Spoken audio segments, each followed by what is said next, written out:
Have you guys checked it out on Okay, it's showing you're disconnected for some reason. If you guys lose it, just signal me. Okay. He can refresh it when you're back. Just text him. I'll keep an eye. Perfect. Yeah. So you gotta listen. And actually, since your hair is at the end, because I removed it from the middle of the hair, because I just hold it first, I'll get all the way through again, because I couldn't hear it at the top. I believe we're at 20, 21 over there. I'll hold my finger with your name, like the last initial and last one is different. If you lose it, just signal me. Refresh it. Okay. Got that ability. Okay? The biggest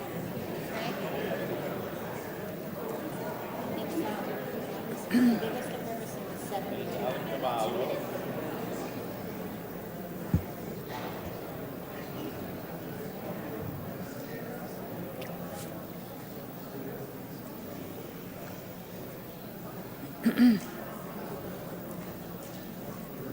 Trying to see if I recognize anybody from the dog.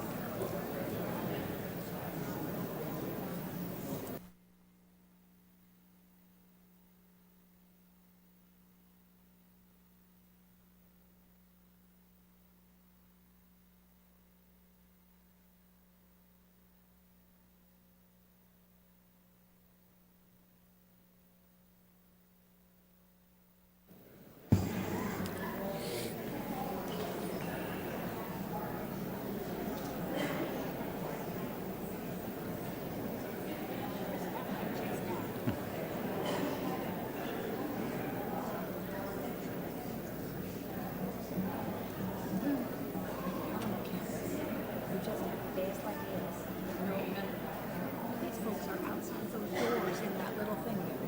So I'm going to start moving it over to council. We're going to do February's animal campus here, aren't you?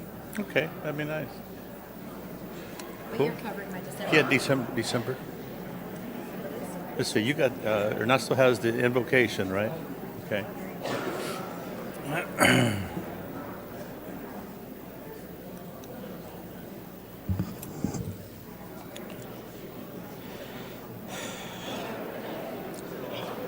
Good evening, everyone. Welcome. I would like to call the November 13th, 2024 regular City Council meeting to order.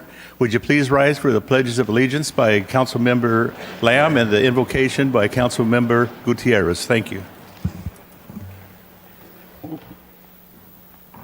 I pledge allegiance to the flag of the United States of America and to the republic for which it stands, one nation, under God, indivisible, with liberty and justice for all. God, thank you for allowing us to be here this evening. Tonight we come to you to ask you for unity. We might think differently when it comes to political parties, but we must unite and come together to better humanity. Lord, we ask you for wisdom to all those who are in political power, so they can make decisions that will benefit all of us. God, we ask you for patience during this time of uncertainty, changes, and transition. Lord, I ask you for peace throughout the world, that all wars end and peace prevails. Jesus, it is in your precious name that we pray. Amen. Thank you. Thank you, Councilmember Lamb and Councilmember Gutierrez. I'm talking about. City Clerk, may we have roll call, please? Councilmember Lamb? Here. Councilmember Gutierrez? Here. Councilmember Gregory? Here. Mayor Pro Tem Ross? Here. Mayor Carnevale? Here. City Manager, are there any changes to the agenda? I have no changes, Mayor. Okay, thank you. Well, guess what? That brings us to public comments. So I'd like to welcome you all here, and I smell that there's something going on that we want to discuss, and thank you. I would like to say that everyone on this council here is willing to listen to you and do what we can. So the city attorney is going to say a few words just for some guidance here. First, welcome. I know everybody likes to hear from the attorney, so I'll keep it short. And your microphone's off. It is on. It's Yeah. on. Is it on? It's off. Okay. I'll talk loud.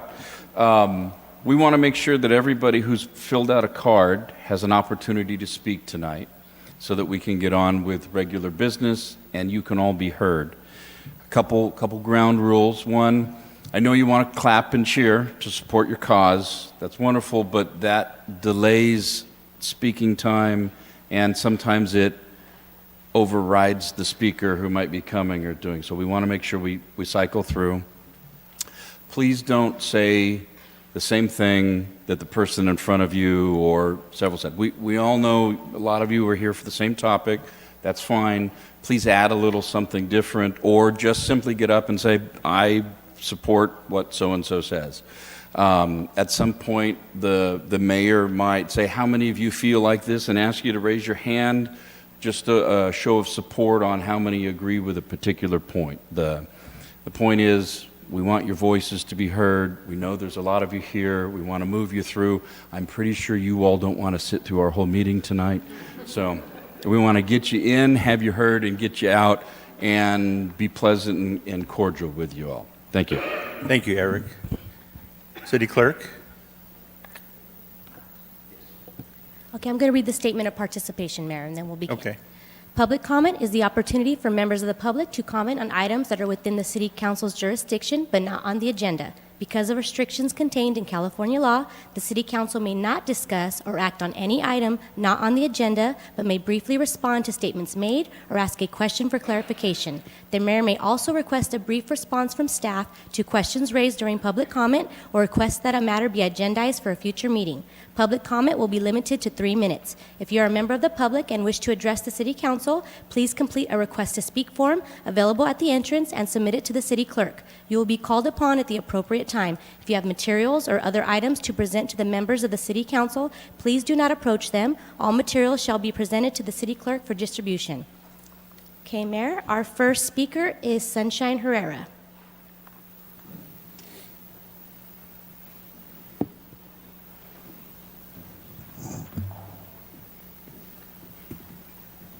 Hello, Sunshine. Hello, good evening. Honorable Mayor and City Council members, I'm here today to propose a change to how we select chairs and vice chairs of the Cathedral City Commissions. Their positions are filled through yearly regular elections, but we can achieve better governance by adopting a fixed rotation system. First, a fixed rotation would provide consensus leadership.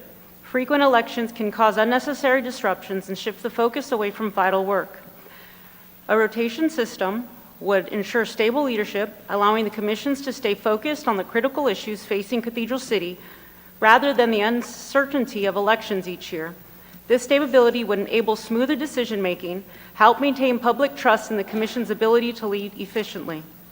Second, rotating the chair and vice chair positions would promote equal opportunity for all commissioners. Each commissioner would have a chance to serve in a leadership role, preventing the concentration of power in the hands of just a few.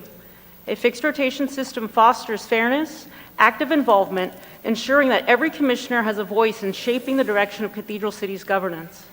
Third, this system would reduce the risk of political or personal conflicts that sometimes arise during elections. Instead of leadership positions becoming a matter of competition or partisanship, a fixed rotation system would remove the dynamic, ensuring decisions are made in the best interest of the city of Cathedral City residents, not based on personal or political agendas. An important benefit of this proposal is that it would mirror the current practice of our council, which already uses a rotational model for the mayor's position. This consistency would strengthen the alignment between the City Council and the commissions, creating a more cohesive, unified approach to leadership across all levels of city government. Mirroring council's system also reduces confusion and helps maintain a sense of unity in leadership transitions. In conclusion, a fixed rotation system would provide a fairer, more transparent process while enhancing the effectiveness and accountability of our commissions. This model would better serve the commissioners and the people of Cathedral City by ensuring shared leadership, equal opportunities for all, and stability. By doing so, we would create more robust, more responsive city commissions that generally reflect the best interest of our community. Thank you for your time and consideration. I urge you to seriously consider this proposal, as I believe it will lead to a more effective, inclusive, forward-thinking governance for Cathedral City. I look forward to your feedback and hopefully during a study session. Thank you. Thank you, Sunshine. The next speaker is Alan Carvalho.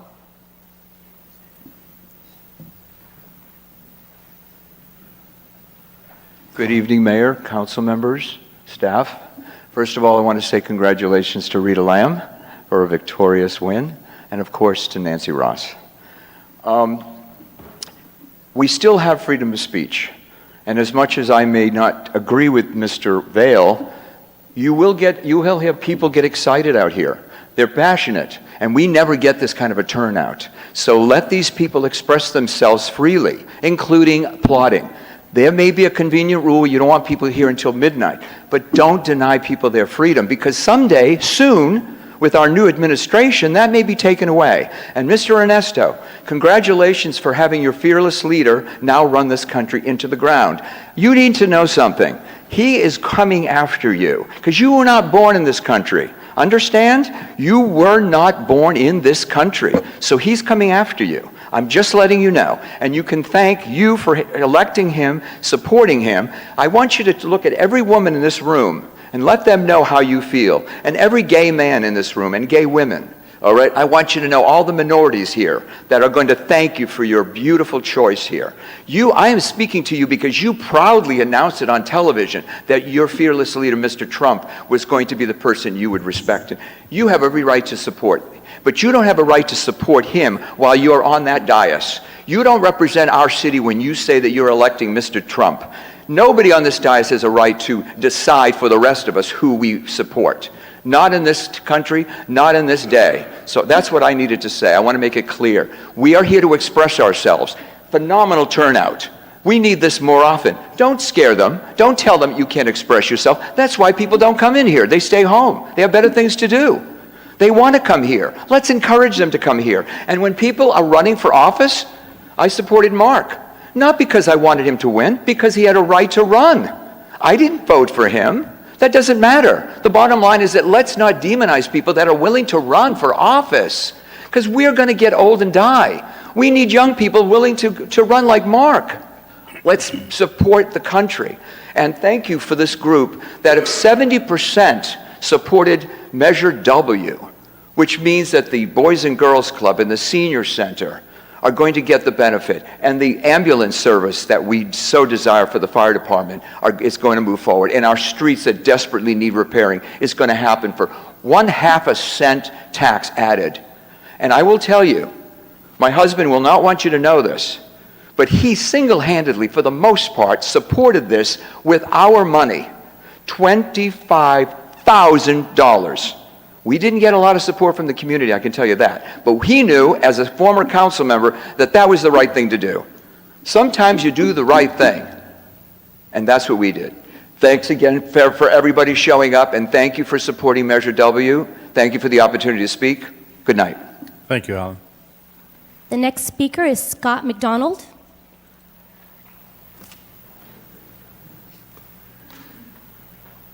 That's a hard act to follow. Yeah, it's a warm-up act You'll for be sure. all right. So, Are you going to talk about Trump? no, I'm not going to talk about. I'm from Canada.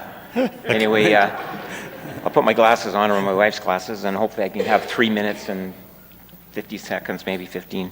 Anyway, good evening. My name is Scott McDonald. My wife and I own a property, outdoor resort, Palm Springs. We're right next to the facility, the Grow facility at 69375 Ramon Road. Unfortunately, the entire resort, including our lot, is constantly affected by strong and unpleasant odors from the cannabis facility, which is creating a significant nuisance that has disrupted our quality of life. The cannabis facility next to our resort is located in a planned community commercial zone, which allows for commercial activities but prohibits manufacturing. The site was designed to current good manufacturing practice standards, supporting not only cultivation but also processing of cannabis products, including medical marijuana. This indicates a focus on manufacturing, which raises a significant zoning compliance issue. According to 9.30.040 of the Cathedral City Zoning Code, manufacturing uses are explicitly prohibited in a PCC zone. Under the California Business and Professions Code and the Department of Cannabis Control, a manufacturing facility is defined as a location engaged in the production, preparation, propagation, or compounding of cannabis products. This includes processes like extraction, infusion, packaging, and labeling. how this facility meets manufacturing definition.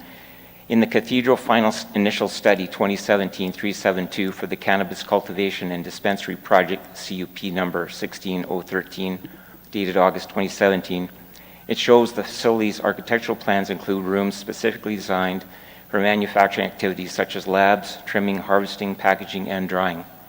These areas align with California's definition of cannabis manufacturing, which involves preparation and compounding of products. Additionally, on page 86 of the city report, this facility is identified as a manufacturing facility.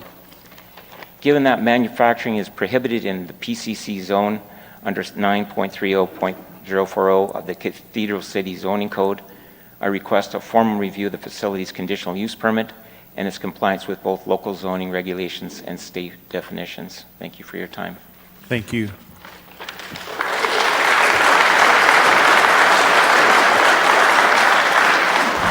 Okay, all right. Who wasn't listening to the city attorney? No clapping, yelling, booing. And just one more thing I want to say to you. As much as this council would like to respond to each and every one of you, by law, we cannot respond to your comments. That's just how the state of California works. So don't think that we're being rude or not wanting to say something. We really do. But next speaker is Ken Peary. Thank you. First of all, who agreed with Vince? All right, enough said. Everybody go home. You haven't heard anything yet. Yeah. Mayor and honoured council members, I too am a resident of Outdoor Resort Palm Springs, and my wife and I have resided there for some 7 years. The C4 Cathedral City Cannabis manufacturing operation is allowing unmitigated odours to be released into the atmosphere in violation of its conditional use permit, the CUP, and other violations related to federal, state, and municipal laws. These particulate, gaseous, and biological hazards may include the release of endotoxins from bacterial contamination, mold spores common in marijuana cultivation environments, pesticides or other chemical residues, solvents and gases related to laboratory effluents, and fertilizer and fungicides, to name a few. Other potential hazards include volatile, contaminated waste, effluents that are consistent with manufacturing and end product production. Downrange health and safety risks include the release of particulate and gaseous product directly related to cannabis manufacturing processes and may indicate the presence of various particulate matter and volatile organic compounds associated with plant growth and processing. Overexposure in the form of long-term accumulations in the body to these substances can pose serious health risks, including asthmatic attack, lung, nasal, and eye irritations, to name a few. The downrange travel of unmitigated material, laboratory effluent discharges, and manufacturing materials, including the pesticides, fungicides, and fertilizers and gases, such as carbon dioxide, are all contaminants that spew from this facility with impunity and disregard for those who are downrange, downwind, and impacted by these pungent, hazardous disseminations. These products at specific levels are by themselves hazardous. However, when combined with other VOC solvents, particulate and gases, mold spores, and other allergens released as a singular discharge over the unsuspecting community, they represent a dangerous combination of the cumulative hazard effects to human health, both short and long term. Further, the pattern and history of non-compliance and the compilation of complaints that have consistently been discussed with health impacts and disturbances caused by the odors from this facility should clearly indicate that time for conciliation is over, and this council must now put the health and safety of its citizenry to the forefront. Thank you. Thank you, Ken.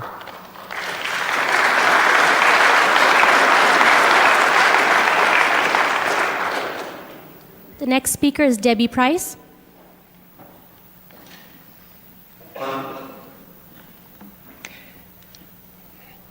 Esteemed Mayor and esteemed Council, thank you for listening and hearing from us this evening. I'm going to talk to you about financial impact on our resort.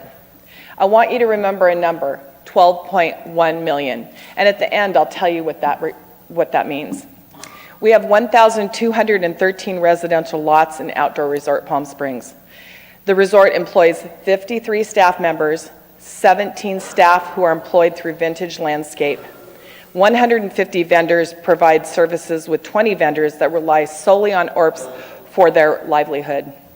ORP's operational budget is $5.8 million. We support local musicians and performers as well, which support the cultural experience of our city. Residents are regular customers at Cathedral City establishments, for example, restaurants, casinos, grocery stores, gas stations, clothing stores, just to name a few, which supports the hospitality and tourism sector. The estimated monthly spending impact per resident can range between $1,500 and $3,000 per month. So I'm going to talk to you about negative, what it does to the real estate, because that's what I do for a living. There's cancellation of rentals because of the odor, and that's anywhere from $2,500 to $3,000 for our citizens that live in our resort. Approximately 130 lots are for sale, not all but because of what the odor is, but it's 10% of our community that's for sale at this point. There's approximately 20 to 30% loss on sale price because of the exodus and the odor. Lots that would sell in a matter of days can take weeks or even months, depending on location to the cannabis manufacturing C4. Tourism is a key economic driver for this region, and our resort significantly contributes to the Cathedral City through employment, local spending, and support for the broader tourism industry. Its positive economic impact is substantial and act as a vital part of this city's financial ecosystem. The number I gave you at the beginning, do you remember that? $12.1 million. That is the approximate combined economic contribution to this city, which is significant through our resort. Thank you. Thank you, Debbie.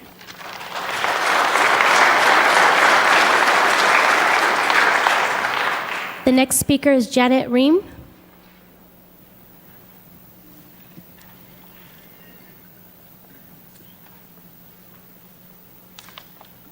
Good evening. I'd like to speak to you about the lifestyles of outdoor resorts. I have resided in outdoor resorts for over 12 years. We do not have a typical home that we live in. We have lots that are typically 2,000 square feet, which includes our living space for our RVs, which amounts to about 450 square feet. Most of the time, we do all of our living outdoors, playing golf, tennis, pickleball, swimming, walking, whatever other activities we choose to do. Since we do not have a large indoor space, we do most of our entertaining outside. So you can see that being outdoor resorts is important to our way of life. Since the cannabis manufacturing plant has opened, this has significantly impacted on our way of life and not in a positive way. The smell that comes from the cannabis business is very unpleasant and not only smells on the outdoors as well as it can get inside. You can have all of your doors and windows closed and still be affected, especially when you live where we live, closest to the facility. We bought in the resort because we love the above stated reasons. Now we cannot even enjoy being outside at all because we never know when it's going to suddenly emit this terrible odor. Slowly is affecting the resort and being able to have renters, guests wanting to join us. We've been trying to work with the city to stop the smell to no avail. We've been receiving dates for new filtration systems that will stop the smell. So far, nothing has worked. There are quite a few more lots that are coming on the market, part of them because of the cannabis manufacturing business that opened last spring. Understand the city does receive a large amount of revenue from this type of business, but that's no excuse for it to be at our expense. And we're asking the City Council to take the right steps necessary to give us back our happy place. Thank you very much. Thank you.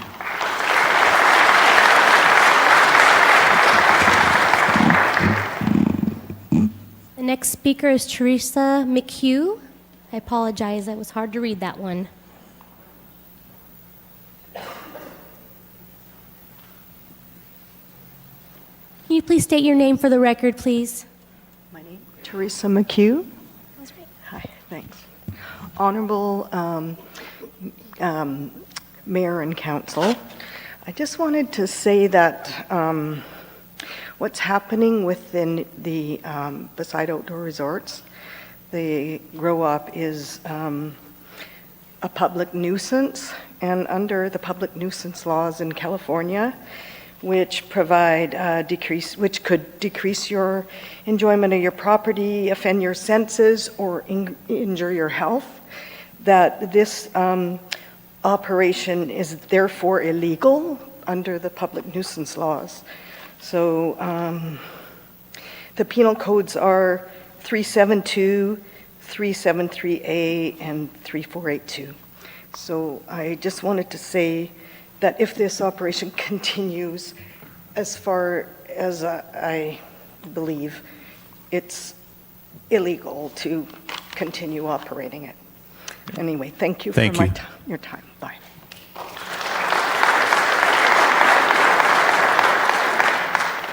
The next speaker is Barbara Moore.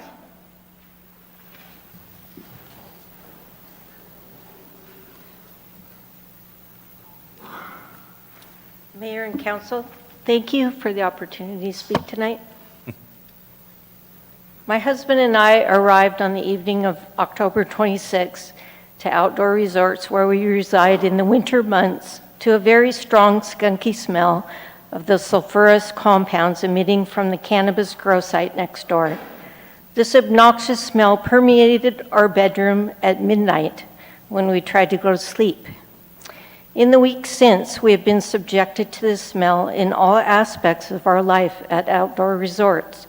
We have been forced to breathe these overpowering and offensive odors at all times of the day and night.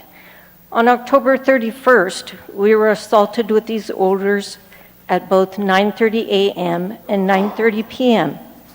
On November 1st, 10:30 a.m. and 9:15 p.m.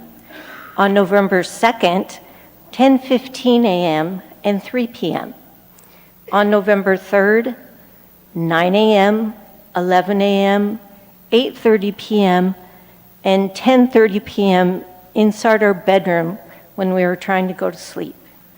On November 4th, I noted times of 8:45 a.m., 4:45 p.m., and 5:30 p.m. On November 5th, 9 a.m., 10:30 a.m., and 10 o'clock p.m. On November 6th, we smelled outgassing at 9:45 a.m., 11:30 a.m., and indoors at 3:30 p.m., and inside our bedroom again at 11:15 p.m.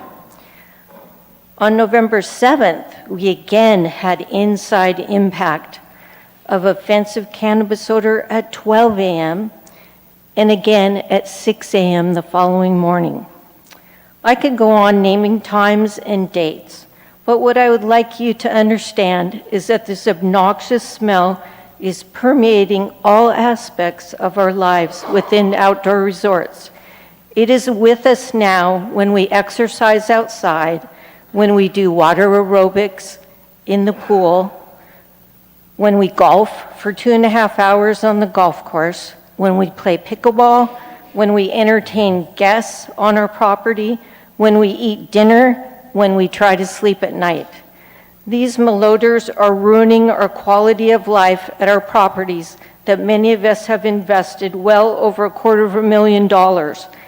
These types of odors are now recognized as affecting human health and well-being through psychological pathways, including stress-mediated headaches and sleep disruption.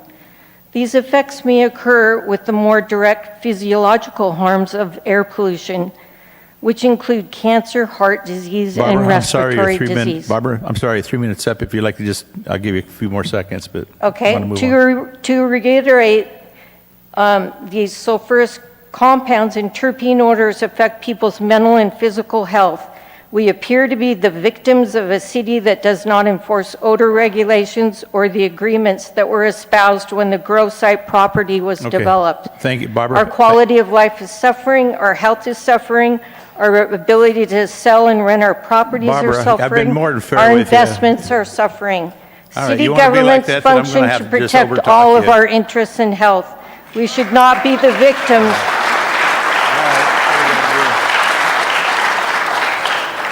We should not be the victims of a careless system of government that gives priority Can you shut the to mic a off? high revenue Shut the grow mic operation. off. And we'll take a 5-minute break, or 20-minute break. No? You want to keep going? I'm not going to let this happen all night long. We respect each and every one of you. We would like to respect as well. Next, please. The next speaker is Reg Trowell.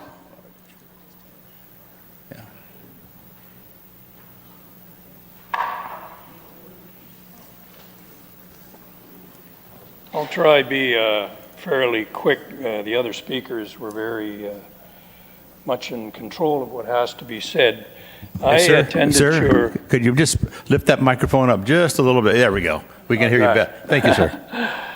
I attended your Planning Commission meeting on the 6th of November. At that time, Manuel Roca, I believe, he made a presentation about the regulations surrounding cannabis in the city. I'm going to abbreviate things. And he provided a map in the overhead, and quite frankly, it was alarming. It's not just where we are now or you are with cannabis, but where it could be. And I, like the other speakers, come from ORPS. And I noticed automatically that pretty well ORPS is going to be surrounded on one side by potentially future plants, cultivation, and so on. At the time I appeared, the Brown Rule applied, and I asked a couple of questions. One, how are they detecting these odors? And I received from Mr. Mocha a written response that I'll summarize this way, and I don't mean this in a mean-hearted way.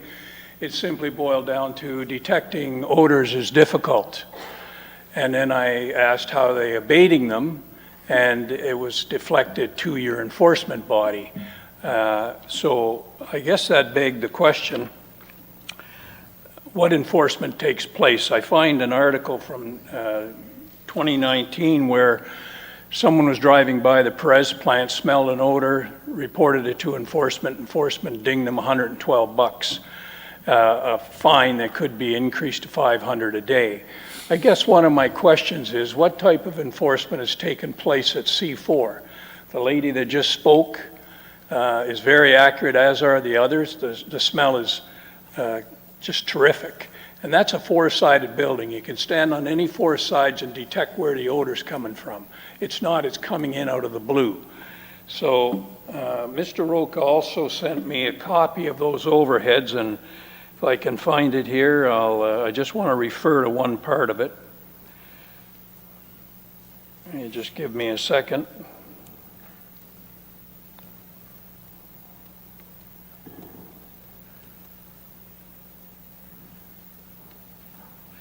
It has to do with section 9.108.080. I'm just going to read this, a small snippet of it to accent where I'm going here. The premise must be equipped with odor-absorbing ventilation and exhaust systems so the odor generated inside the cannabis business that is distinctive to its operation is not detected outside the cannabis business, anywhere on adjacent property, public right-of-ways, or on or about the exterior or interior of common walkways, hallways, breezeways, lobby areas, etc. Anywhere that visiting public or any others located, and it goes on. The point I'm making, as you well would understand, is what's the enforcement that's taking place? It's deflected to some kind of, well, we can't detect where it's coming from. So my question is, why not? Okay, thank you. I've let you go over about 15 seconds, so Well, I'm trying to work with appreciate you. that. No, Thank you very much. you're very welcome. The next speaker is Terry Huff.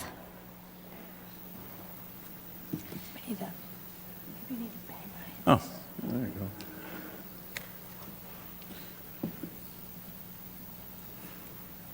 Good evening, Mayor, council members, and staff. I agree with all of the things that have been said about the marijuana plant at Orps. I'm not going to take up any more time. It's already been covered. I would really appreciate if you guys would take this seriously. Thank you very much. Thank you, Terry.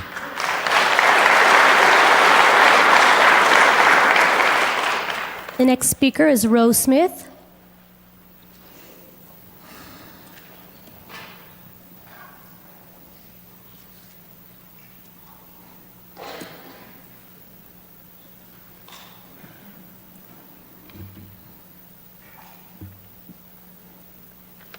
Mine is short. Okay, pull the mic down, Ro. Thank you. Perfect. Up for the men, down for the women.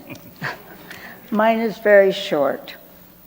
Whatever is contained in these gases and particulates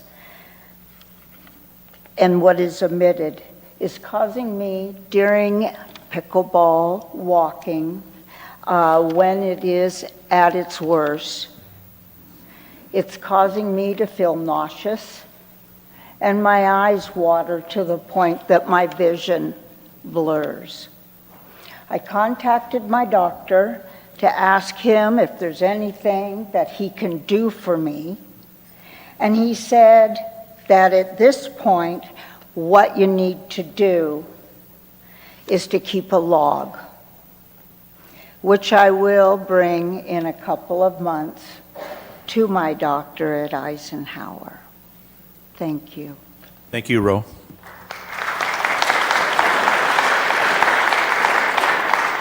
The next speaker is Jane Mackenzie Hill.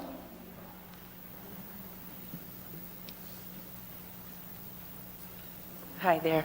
My points have been made as well, so I just want to say when people are naming the times 11:05, 4:02, well, what it is it's lasting. It's for an hour, it's for more. And what really bothered me is when we had my grandbabies come and visit for 3 weeks and they rented, it was disgusting. Like you couldn't sit outside. And that's why we're all here. It's outdoor living. And we have no outdoor living now.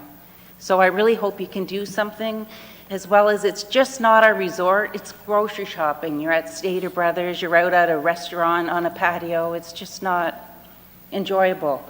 And I do think people will move away. Thank you, Jane.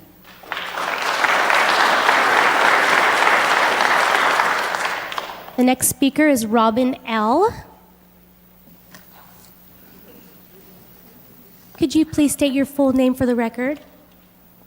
Hi, my name is Robin Lucas, and pretty much everything that I wanted to say has already been said, but I want you to know that we've already felt the financial impact. We're trying to sell and buy another lot, but the smell is so prohibitive that we don't even know. We did pay $250,000 for our lot, and so the financial impact is huge. It's been on the market for about 8 months, and people don't want the smell. The lot we were considering buying, the individual can't even rent it because people are so impacted by the smell from the cannabis plant. So I too hope that you will take the financial and the mental and health of 1,201 lots seriously. Thank you. Thank you, Robin.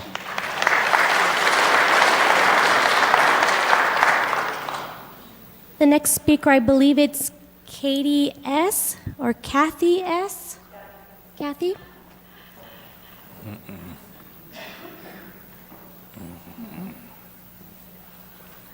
Please state your full name for the record. Kathy Schermerhorn. So last April, we noticed that we were having smells, and we had been told that we were to document all these times and dates, which we did. And I submitted a ticket, which was responded to that we're looking into it. And eventually, the ticket was closed, and they all, I assume, were migrated over to one ticket. And I was asked to comment with a survey. And the comment that I made was, well, this is happening right when everybody's leaving, and I'm real concerned that nothing will happen during the summer when we all go home. Well, we came back to the resort on Halloween, turned the corner at Day Palm to go to Orps, and were assaulted with this horrible, skunky smell. And I said to my husband, well, I guess we can see what happened. Nothing happened over the summer. And so, now again, once again, we're being told document your times. I think it would be easier to document when we don't smell it. I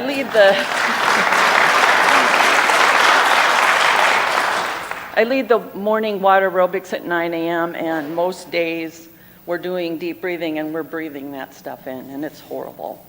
So I just want to close by saying that city government's function is to protect all of our interests in health. We shouldn't be the victims of a careless system of government that gives priority to a high revenue grow operation. It's time for the city to protect the neighboring citizens of this grow site and stop the harm to these citizens. Thank you. Thank you.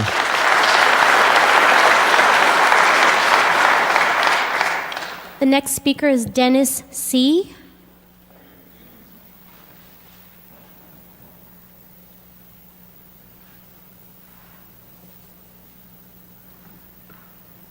Sir, please state your full name for the record. Kramer, C-R-A-M-E-R. My name is Dennis Kramer, and I didn't know there was quite these issues here.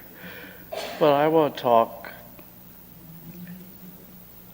I'm sorry I'm here, and I may smell to some people because I don't have a shower. I don't have a place to go to the restroom. I live 7 Taft Drive in Tramview, and I've been there 242 days. I've had no water or sewer for 35%, 27 days. I go to the Del Taco and wait in line with the other people from Tramview to go to the restroom. I go to my gym and take a shower. I went to the city staff here, professional, extremely considerate city staff here, let me tell you. But I don't care what Tramview has done to their agreements or whatever. I live in Cathedral City. I deserve sewer and water. And I don't know what Cathedral City can do to force these people to provide us with sewer and water 24 hours a day. You know, it's ridiculous, and I don't understand it.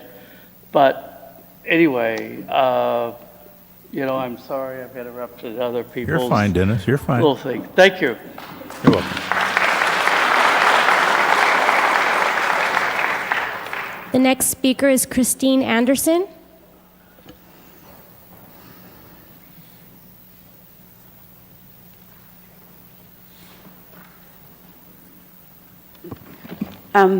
Mayor, Councilman, my name is Christine Anderson, and I once again want to thank you for letting me speak. I'm not going to say everything that they said before me, but I am going to repeat what you said last week or last month. I wouldn't want to live next door to it either. And so I'm quoting you when you said that. I would not want to live next door to it either. It's affected my health quite a bit. I have a respiratory problem, and I actually wrote the city and got a response. And this is from, let me recite the date here, sorry, June 1st, 2021. And I was told the city municipal code requires the operators, so it doesn't matter who the owner is at this moment, to mitigate all odor releases. I was expecting when I came back this year, or when I left last year and the smell started, I did come into the city hall and say, it's there, what are we going to do about it? And you did send a person out, and I was told it was personal use. We're not a bunch of potheads. Now we're back, and obviously it was not personal use. It's getting worse and worse and worse. My grandchildren live there part-time now. I'm concerned about their health, how they're going to be here after a few days or a few months here. I also want to point out we're Canadian. We choose to be here. 40% of these people are Canadian that live and own in Orbs. They don't need to be there. We can go anywhere. Yeah, we're going to lose some money, but at least we'll have our health. So I'm asking you to do exactly what you say. You didn't want to live next door. Don't make us live next door. Thank you. Thank you.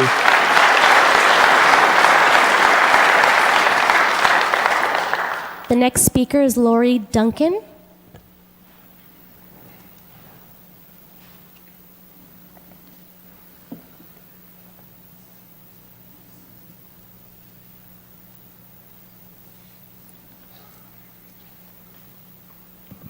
Thank you, Mayor and councilors.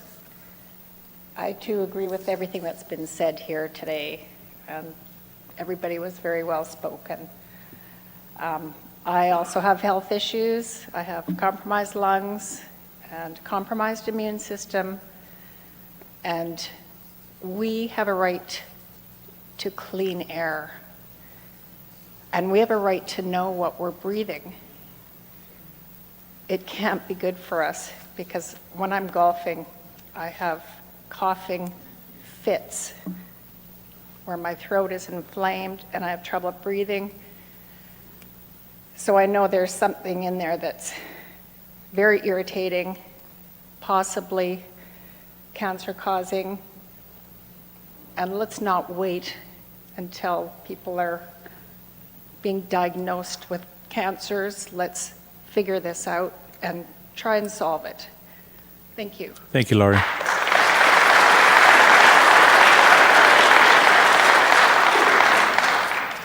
The next speaker is Paul G.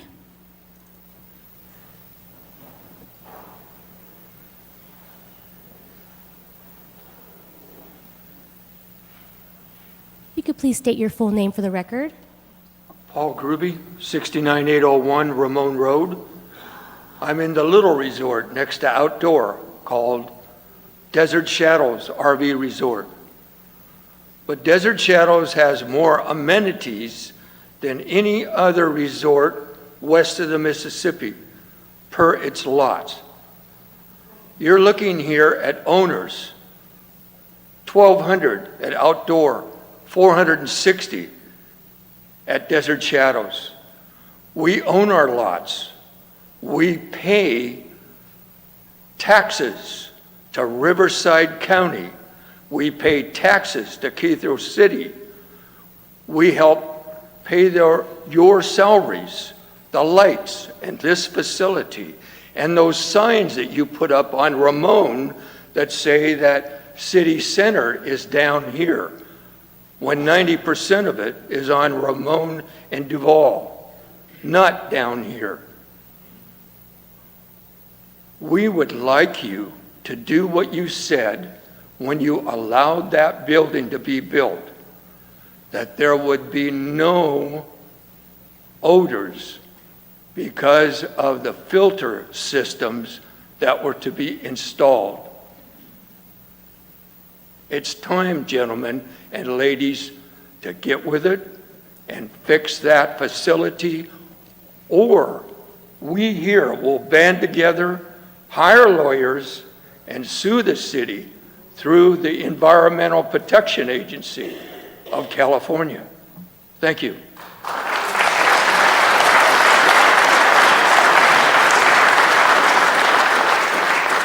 The next speaker is Don Palmer.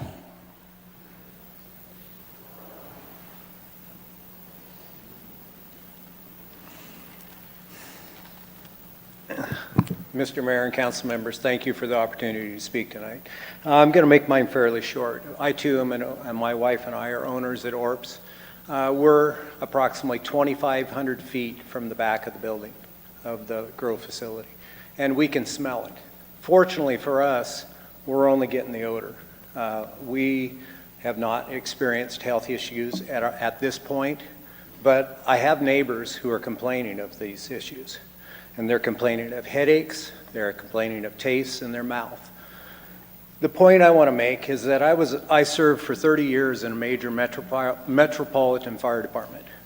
And if I was called to any one of your homes and you were complaining of these symptoms, we would come to your house, we would put on protective clothing and breathing apparatus, and we would come into your home and remove you from that environment. Okay? And then we would try to determine what the source is and mitigate that problem, and then allow you to return or get you medical help or whatever you needed to do. Okay? The issue here is we know what the problem is. We know that it's the byproducts that are coming from that facility that are making our people sick. So, unfortunately, the only course we have is to rely on you as a council to mitigate the problem. Thank you. Thank you.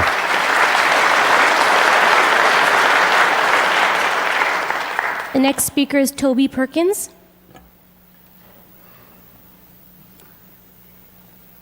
Mayor, council members, thank you. I'm Toby Perkins. I reside at Outdoor Resorts, Palm Springs. Couple things. First of all, I want to mention Andy Firestein with your code enforcement section. He's been very responsive to me, and he's doing a pretty good job. But here's our problem. You issued them, your city issued them a temporary C of O, and they have not complied with the orders. There are odors emitting. They're not allowed to do that. They've been issued a notice to abate. They're still in business and they're still emitting odors. It is our city's responsibility to shut them down. That temporary C of O needs to be pulled, legal action needs to be started, and they need to be shut down. That is the code. I worked in the City of Los Angeles Fire Department. I worked in code enforcement. I know how this works. File legal action, pull their temporary C of O, and shut them down. Thank you. Thank you.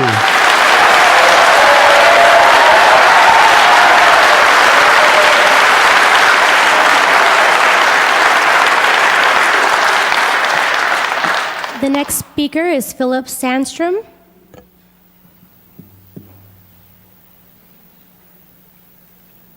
Mayor, Council, I'm Philip Sandstrom. I also live at Outdoor Resorts. I will be really short because Toby just took my, one of my two last points. Hey, Philip, closer to the microphone. We want to hear what Phil you're saying. Sandstrom from Outdoor Resort. I only have really 1 point left to make. I was going to laud the staff. I used to be the senior management analyst for the fourth largest city in Oregon. That included code enforcement, economic development, community development, urban design and planning, that sort of stuff. Staff has been wonderful from what I can tell, and they are trying their best within the constraints they're operating with in the code to make this happen. We're well past that. We have health issues. Things are not happening. It has to go someplace else to get higher authority. So the only other point I have is that when we get through this whole process and we find a fix, you've been very lenient with these folks. With the CFO, I understand it's supposed to be a 30-day process, and it's way past that. When we get through this whole process, you have to be just as strict on them and watchdogging them to make sure they follow through. So I'm trying to say is at least a couple-year period afterwards of compliance before you give them their permanent occupancy. Thank you. Thank you, sir.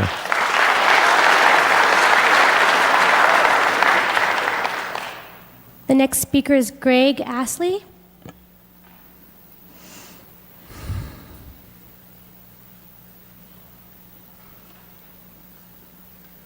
Mr. Mayor, Greg. Council, thanks for your work for the city, what you do. It's hard, it's tough, you got to listen to this. But there's been decisions made here that are impacting health, economics, and destroying people's lives. You're the council, maybe you weren't here the years ago that the decisions were made that allowed this plant to function, to get a permit, to build and to operate. But today it comes down to decisions. I challenge you for a quick decision, a decisive decision, one that is the right decision, because time is of essence. I don't know how many of these people, it might just be 10% of lots today, it might be 50 tomorrow. And there's going to be legal challenges to that. The city's going to have, you got your council here. You've got decisions to make. I urge you to make the right decision and save everybody all this grief. Hopefully, the laws that you have in place that permitted this in the first place can be challenged and executed today that will shut them down. So that's my wish. I wish you well in this challenge. Fight for the people here, please. Thanks, Greg. Thank you.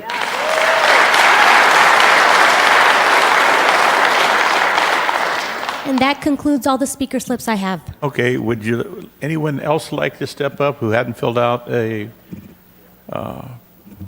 raising your hand? Yes? Come on up, sir. State your name. My name is Pat McDonald. Hello, Pat. And thank you guys for what you guys do, because it's one of the hardest jobs on earth. Anyway, the point that I want to make here today is, and that you haven't heard yet, is I used to be a grower in Portland, Oregon. And this was one of our major pains in the you-know-what. Trying to get rid of the smell. Can't happen. They may give you a bunch of things and tell you that this is what it's been doing, this is what our filter system is, it's going to work. To date, I have not heard from any of my people that are still growing up in Portland that there is anything that will make the smell go away. There's nothing, not yet. There might be 2 days ago, and they're telling you we're gonna do this, but it's not been proven yet. So my wish or I'm begging you guys, their financial impact is probably 10 to 20 times more than what our financial impact could ever be. They're probably making hundreds of millions of dollars out of that location. Please don't let that sway you in any way, because that's what they're going to tell you. They're going to tell you, please move the bar a little bit farther. Please do this. Please do that. We are working on it. And I've heard from everyone here that have been at all the meetings, that's what they're doing. We got to move the bar a week. We got to move the bar another month. We are right there on the cusp. It ain't going to happen. Not for this grow, not for any grow, until they can figure out how to do it, how to take the smell out of the air. It won't happen. Thanks for listening. Thank you. But don't let these guys keep moving the bar so that they can figure out more time. Thank you, guys. Thank you.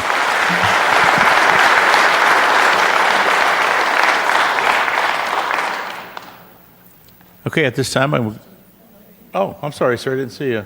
Last one. Over here. All right, come on up, sir. State your name for the record, sir. Hello? Okay. Hello. My name is Bruce Kiefer. I am a resident in Outdoor Resorts, and I pretty much agree with everything that everybody said here.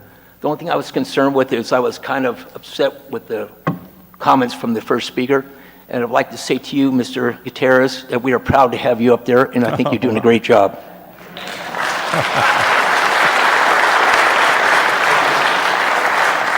Yeah, come on.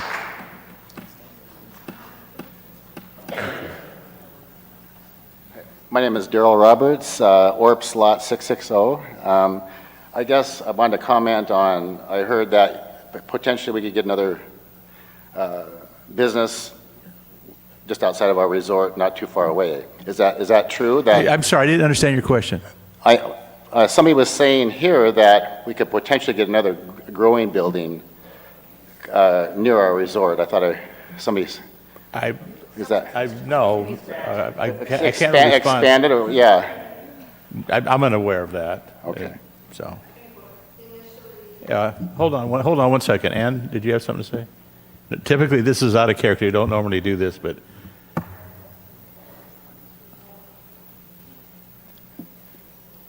Give us a second. Yeah, I just thought I heard. You know, when she's on two I think screens, what was it's serious. being, referred to was a presentation that was at the Planning Commission about what zoning within the city allows cannabis uses. But there isn't any kind of specific project that's before the staff to do any additional cannabis near where you're living. Okay. Yeah, I'm unaware of any green zone anymore left out there. So, okay, thank anyway, well, thank each and every one of you. I can assure you that this council heard each and every one of you. We're taking everything seriously, and council and staff will definitely work on this for you. Thank you. We're going to take about a 5-minute break till everyone clear out.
Okay. Public comments are closed. The consent agenda. Will the city clerk please read the consent agenda items? Actually, Mayor, it looks like this is not in our script, but we should have council reports. Oh, council reports. I always miss that. We're going to start with Council Member Lamb. Our fault. Thank you very much, Mayor. And we cross paths on many of the events, so I'll just briefly, I wanted to just mention about the autism walk, and the mayor and Mayor Pro Tem were there, and I'm not sure who else was, but we are an autism certified city, and I certainly wanted to recognize that. And I also wanted to allude to our council strategic plan and council goals, and that was to make maximum use of our amphitheater. And it was absolutely wonderful to see the walk and the people and all the support from throughout the not only the Coachella Valley but Riverside County there. So I'll let you talk about it at length if you want to, but it was just really nice to see that council goal being recognized. And I'll let somebody else talk about the Halloween dog costume contest at Panorama Market. It was great fun. But I did have an opportunity to attend the Dia de los Muertos celebration, and that was at the Desert Memorial Park. And it was just a fabulous event, and I certainly want to shout out to Karen Riley, because she does a wonderful, amazing job in bringing the community together for this celebration. And I participated in the election, as hopefully everybody did and voted, but I want to say our Cathedral City staff and site was just wonderful. It was there was lots of signage, so people weren't getting lost. It was smooth, and I want to thank the volunteers, especially Diane, Margot, and Michael, who were doing the actually in the community room that day of voting, because they were giving their time, and that's what makes it work. I did have an opportunity to attend in Rancho Mirage. It was their small business expo, and it was at the Agua Caliente Casino in Rancho Mirage. But what I wanted to do, I had talked with Eric Besserell, who's our Economic Development Director, and we were talking about ways to really invigorate the shop local ideas. And so I was over there to get ideas, and it was fun. It was just a buzz, and they have a wonderful program and lots of great opportunities for businesses to talk about each other and share their what they have going on. Most of us were all there for the Fields of Valor opening ceremony, and I'll let everybody chat about that. But I did attend the quarterly art show, and that was November 10th and 11th, or excuse me, 9th and 10th at our library.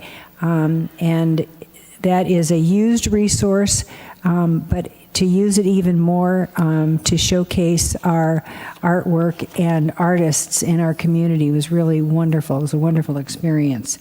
Volkswagen ribbon cutting, I happened to go to the monthly meeting of the marketing team for our Cathedral City Auto Center, and they had some wonderful ideas about how we can showcase their particular products, and they talked about the addition of Volkswagen Motors coming to Cathedral City, and that ribbon cutting is November 20th. And I had an opportunity, and I'll kind of end with this, at Desert Memorial Park, they had a Veterans Day.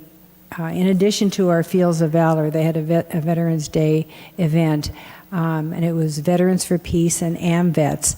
And our Cathedral City Police Chief, George Crum, was there, and Commander Nate Hanley, who's a new commander, and he was recognized for his service in the Iraq War. And he just had talk about a great speaker. He really had a wonderful and poignant message to all of us, and I was so proud to be part of this Cathedral City team. It was just really wonderful. I didn't know if anybody knows here, but the Cathedral City Fire Department is offering a lockbox, and that's a wonderful opportunity. And As I'm sitting here and I just reminded that Commander Sanchez, who's here, facilitated our community safety discussion last year, and the owners and residents were wondering how they could be empowered and learn more about how to protect their properties and themselves. And this lockbox, having one, a fixed sheer door, in the event of an emergency so that only the fire department can get in, is a wonderful opportunity. The lock boxes are free of charge, and all you have to do is go on the fire department website and get a contact for that. So I think that's a wonderful, wonderful deal. And I want to thank Ryan Hunt and Adam Chastain. I had talked about having a community awareness event, bringing middle school students over, and because of a series of events, it did not happen, and they made it happen. So I got to, introduce myself, talk a little bit about the mayoral position, how it's rotated every year with the council and the council responsibilities, and the volunteerism of all the men and women who participate in our different commissions, and how they make our sculpture garden happen, and parks and events and all sorts of things. And that was with Renata Flores' class from Nellie Kaufman Elementary School.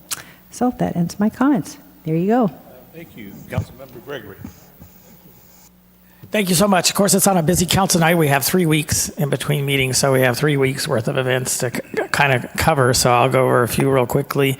As already been mentioned, pretty soon after our last council meeting on Saturday, October 26th, there was the initial, I guess it's the follow-up, the second year of the Halloween dog costume contest. Again, that's something that was has been put on by the Parks and Community Events Commission, in particular Antonio Beishu. It's one of his signature events, I guess I would say. It was well attended. I think the entire council was there judging, and there are so many creative people that will come out and express their creativity through their dog costumes. So thank you everyone that participated, and thank you to the local businesses, Grocery Outlet, Denny's, and others that donated towards that so that it could be a true community event. And we look forward to it in future years. And then the next day, of course, was Spooktacular, and that's an event that's put on by our city itself and our community events staff through Ryan Hunt's office and Adam Chastain. And of course, all the other departments were there. The firemen were there. The police were there giving out candy, as well as the local Rotary and other groups that were involved, and businesses. So another great event. So others may want to expound on that, so I won't go on to it too much. The next weekend was Palm Springs Pride. The city participated in the parade on Sunday. So our thanks again to Ryan Hunt, his staff, and especially a number of volunteers that helped prepare and then tear down the float. It was very, very well done again. I just love being up on the float and hearing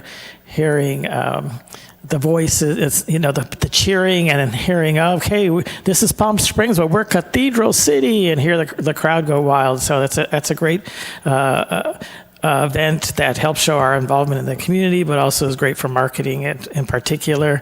If I don't hear the Leanne Rhyme song again that kept being played over and over until at least the concert when we can hear it live, that would be okay. But it was certainly well themed and well aimed at our events here in Cathedral City. On that next Monday, November 4th, I did represent the city at the Coachella Valley Association of Governments Transportation Committee meeting. There were, of course, a number of items and projects moving forward, most of them in the East Valley at this point, ones that are well underway, like Monroe and Jackson, and some of the activity going on there.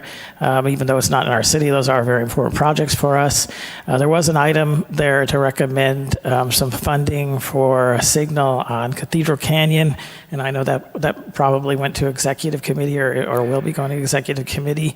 Thank you, John Corella, for negotiating that for us. They're going to contribute a portion of what they would have contributed for a I guess, a flashing signal, but it'll go towards a street traffic light, so that's a good use of funding for both groups. Let's see. And then, as has already been mentioned, on November 9th was the opening day ceremony for Fields of Valor. Our thanks especially to all that were involved, including our police and fire in that event, but in particularly the Cathedral City Evening Rotary for putting that together. And I know our mayor was the MC, did a wonderful job, as he always does. It was not a long ceremony, but it was very moving, and then there was a placement of flags afterwards, and that of course, that event technically went on for days because people were able to come by and visit as time followed and over the Veterans Day weekend. And then just yesterday, I was able to attend the Cathedral City Chamber Mixer. As part of the Coachella Valley Chamber, the local group had a mixer right here at Mary Pickford. There was a lot of things going on, some crazy stuff. There was some guy in a gorilla suit there. They were trying to guess the identity of. That was one of the contests. There was even a pie eating contest, and our Adam Chastain took home the honors there. But there were many groups that were involved. I know police and fire both had representatives there, along with others from city departments, including economic development. And so it was good to see everybody there. And I think it was a good event. We don't have a lot of small chamber events in Cathedral City, it seems. So it was good that they put that together and that it was well attended. And then just earlier today, I did attend the Riverside County Transportation Committee meeting, and it had a lot of routine items. And of course, they have a lot of contracts that have to be approved all the time. But one item they did talk about that I think I may have mentioned before is that the California State Transportation Agency is revising their CAPTI rules. I always have to look at that as Climate Action Plan for Transportation Infrastructure. And so what that does, it puts a lot of restrictions on projects because it's trying to, the ultimate goal is for climate action is to alleviate, in particular, things that affect air quality in relation to transportation. So they worry a lot about vehicle miles traveled. But as we talked about before, or you may have heard in some of your League of City things, it's very problematic for the cities that aren't, or the cities, the counties, and the cities in those counties in areas that aren't fully developed, because the state tends to apply a one-size-fits-all approach to that, meaning they don't want to approve or permit any transportation infrastructure projects that increase vehicle miles traveled. And so those are things like adding lanes to freeways, adding exits. And while those restrictions may make sense in the urban centers like Los Angeles and San Francisco, that are not going to be able to continue to build, they're already built up, so that they push and promote that the dollars have to go towards alternate types of transportation, and they believe that congestion is a good thing because it'll prompt people to use public transportation. But that's problematic in areas that aren't developed, that we always were going to have additional lanes, and we're going to have additional freeway exits, those types of things, because they are getting more and more restrictive of that. Now, while we all want to promote public transportation and major projects like out here, the Coachella Valley Rail, and of course our Sunlight bus system and others, by mandating this approach, it doesn't make sense. It puts us at odds with things like our arena numbers, our housing numbers, because how are you going to build housing when you're not going to be able to build roads that go to those houses or freeway exits that go to those houses? So those rules are being developed. It is in the comment period right now, and it closes on December 13th, and they will be sending out sample letters. So I don't know if our city manager has gotten any yet, but if he hasn't, we'll try to get the city manager, and I'm sure the council would be okay with him supporting not a one-size-fits-all, but to try to make sure that areas like ours that are still not urban centers, that those rules work in such a way that will continue to allow us to grow in a smart and responsible way, and to help meet our housing numbers and get businesses and those types of things. So that'll be coming out. So that's what I wanted to to bring that up because I know we won't be meeting for a little while. And typically, the city manager is the one that would sign those letters of support, so I'll be asking him to do so when they do come out. And, okay, I'm going to close it with that. I know we did have an election, so I just want to note that we are scheduled to have our next meeting. I believe it's still on, a special meeting on Tuesday, the December 10th, I believe it is. And that'll be the last official meeting opening by our current mayor. We'll be selecting a new mayor under our process. I wonder who that will be. And a mayor pro tem.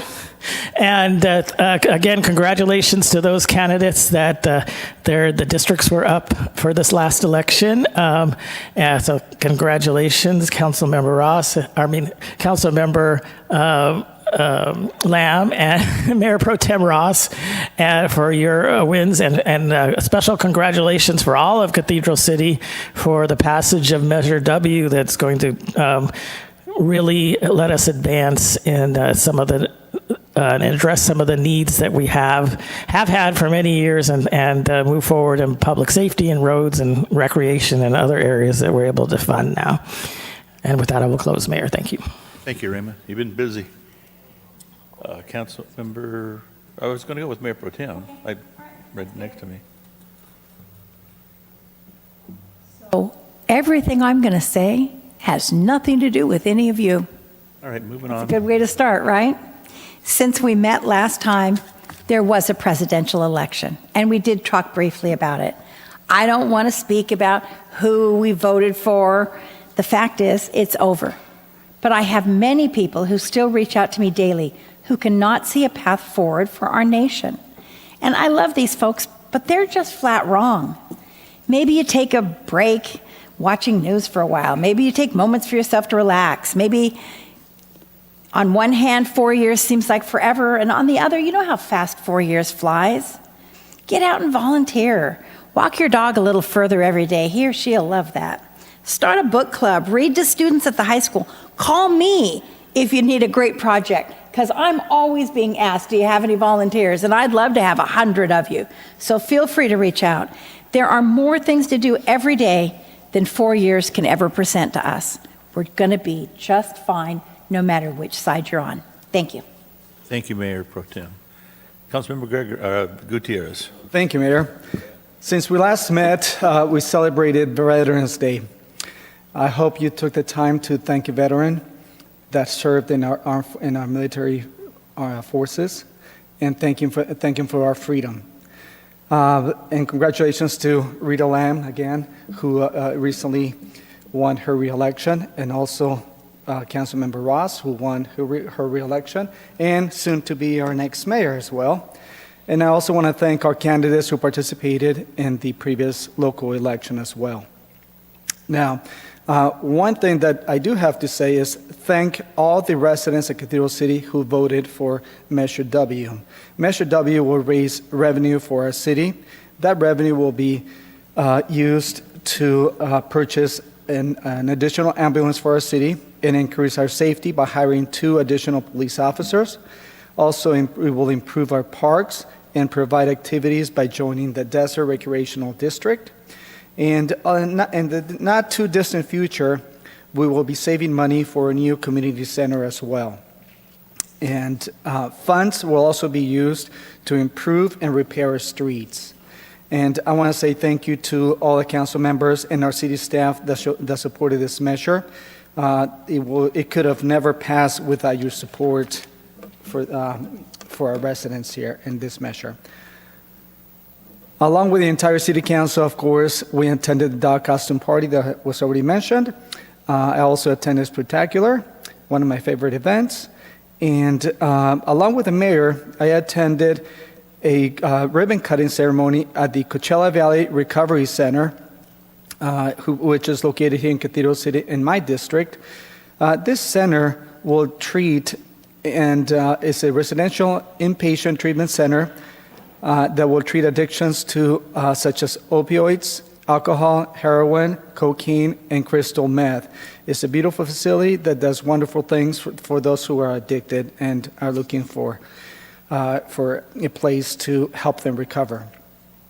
I also visited the Acatillo Park to see all the freshly new painted benches. All the benches look beautiful. I was just saddened to see that one of the benches was already vandalized. Someone scraped off some of the paint, and also there was some graffiti on it. Some of the benches were not to my liking, but art is in the eye of the beholder. There was one that actually did attract my eye, and it was absolutely beautiful. You probably noticed the one with quite a few colorful butterflies. I also visited Field of Valor. It was wonderful to see all the flags. It was mesmerizing to walk around them.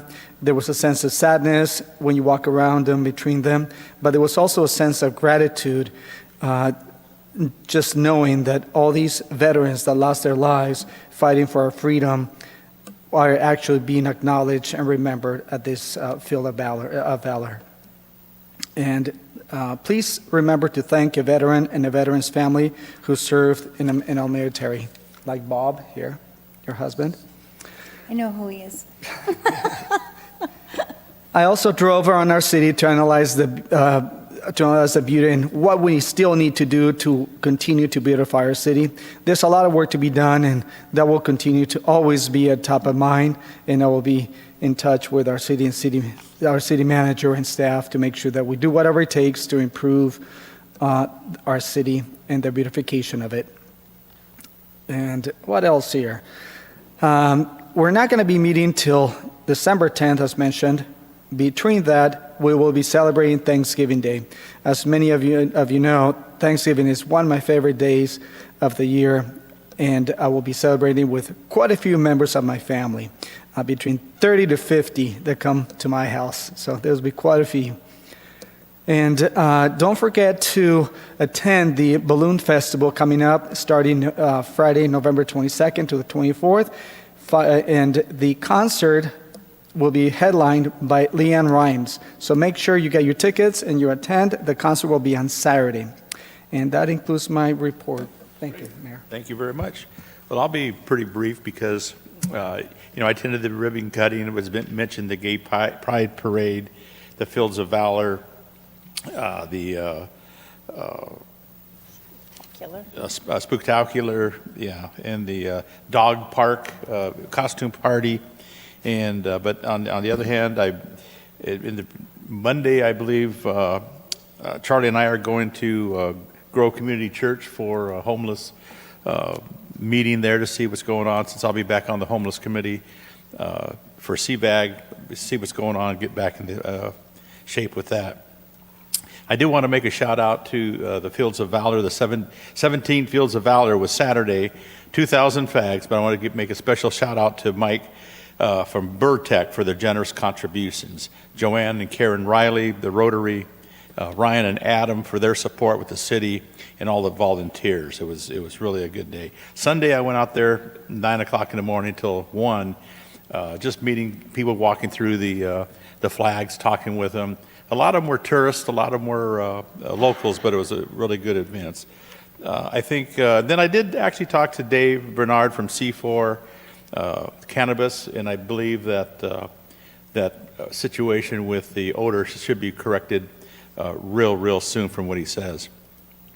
I think probably one of the most embarrassing things I ever did was what Councilmember Gregory said, was put a gorilla outfit on and walk around a theater lobby. It was just, I don't know how I was talked into do it. I'm a good guy, okay, I'll do it. But after doing it, I thought, what am I doing here? This is like really bad, probably the worst thing I've ever done, until I heard Adam win the pie eating contest. He's probably still eating the pie out of his beard right now. So I feel a little bit worse for him. So with that being said, again, Councilmember Lamb, congratulations on your victory.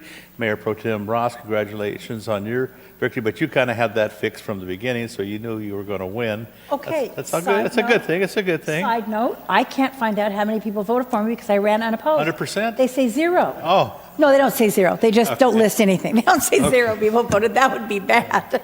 No, don't believe that. Like Councilmember Gutierrez, Thanksgiving's coming. It's a great time to really give thanks, and we all should be giving thanks for what we have here in the city and the United States of America. So with that being said, now I'll say, can we have the consent agenda? Thank you. Item 3A is to waive full reading of ordinance on the agenda. Item 3B is the approval of the October 23rd, 2024 study session and regular city council minutes. Item 3C is to receive and file the check demand for October 2024. Item 3D is to reject all bids received for the construction of the Public Works Yard Fence Replacement Project.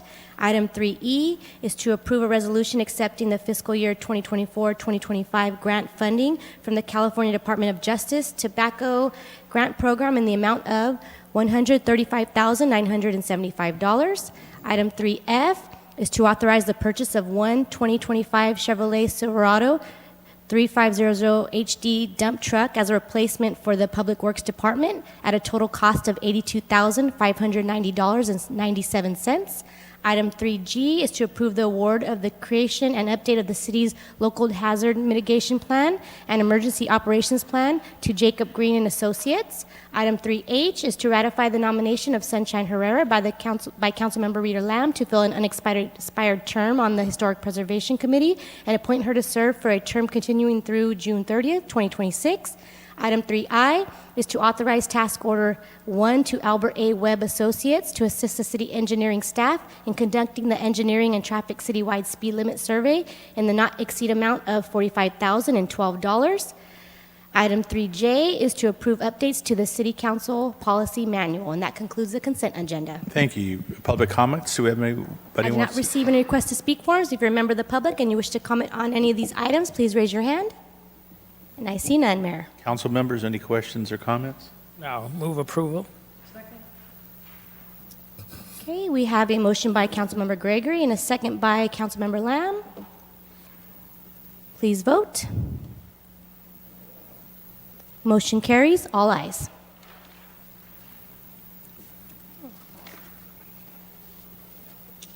Okay, we're going into public hearings.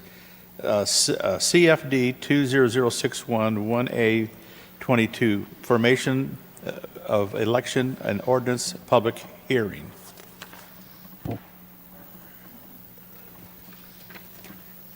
And Mayor, please I'm going to go- make this comment right here, excuse me. This is the time and place for the public hearing for the proposed formation of improvement area number 22 of the City of Cathedral City Community Facilities District number 20061, law enforcement, fire, paramedic, park maintenance, and general maintenance services. The public hearing is hereby officially opened. At this time, we will first have presentation by staff about the district. After that, we will receive comments and questions and make oral protests from any interested persons. When all comments have been received, the public hearing will be closed. And Mayor, the notice of public hearing has been published in accordance with the Melrose Community Facilities Act of 1982, and proof of such publication is on file in the city clerk's office. Thank you. May we have a staff presentation? Thank you, Mayor. Patrick Bumstead of our Finance Department will present the information for you on this. Good evening, Mayor, Mayor Pro Tem, City Council, staff. I am here tonight to present to you for Community Facility Districts 2006-1 regarding improvement area number 22. A little bit of background on the Community Facility Districts. In January of 2005, at a City Council goal-setting session, this item was first brought to suggestion. In February of 2006, the fiscal impact report was initiated. In September of 2006, the fiscal impact report was approved by the City Council. And in October of 2006, there was the establishment of the Citywide Community Facility District 2006-01. A couple months later, in December, the annexation of the first improvement zone was annexed within the district. And to date, we've had 19 improvement zones annexed into the district, and the REN in process currently will be the 20th zone. The process to annex improvement area into the district is a three-step process. Step one of this process with improvement area number 22 is completed on October 9th, where we had the petition and waiver for property owners to establish the improvement zone, a resolution of intention by the city to form the improvement zone, establish and publish the boundary map with the County of Riverside, which will be presented later on to you, and then rate and method of appointment applicable to the improvement zone. Here tonight, we're in step 2, where we have the public hearing. We will have a resolution of formation and establishment of validity of the prior proceedings, a resolution calling for a special election, a resolution canvassing the results, an introduction and first reading of the ordinance authorizing special tax. The third and final step of this process will be completed on January 9th, 2025, where we will have the second reading of the ordinance and a notice of special tax lien.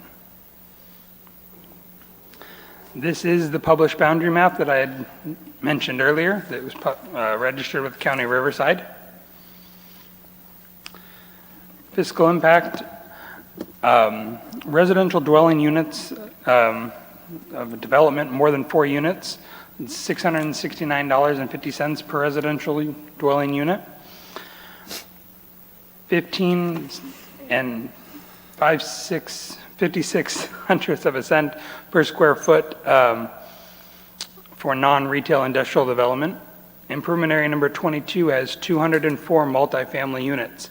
At that $669.50 per unit will generate annual levy of $136,578 for the city.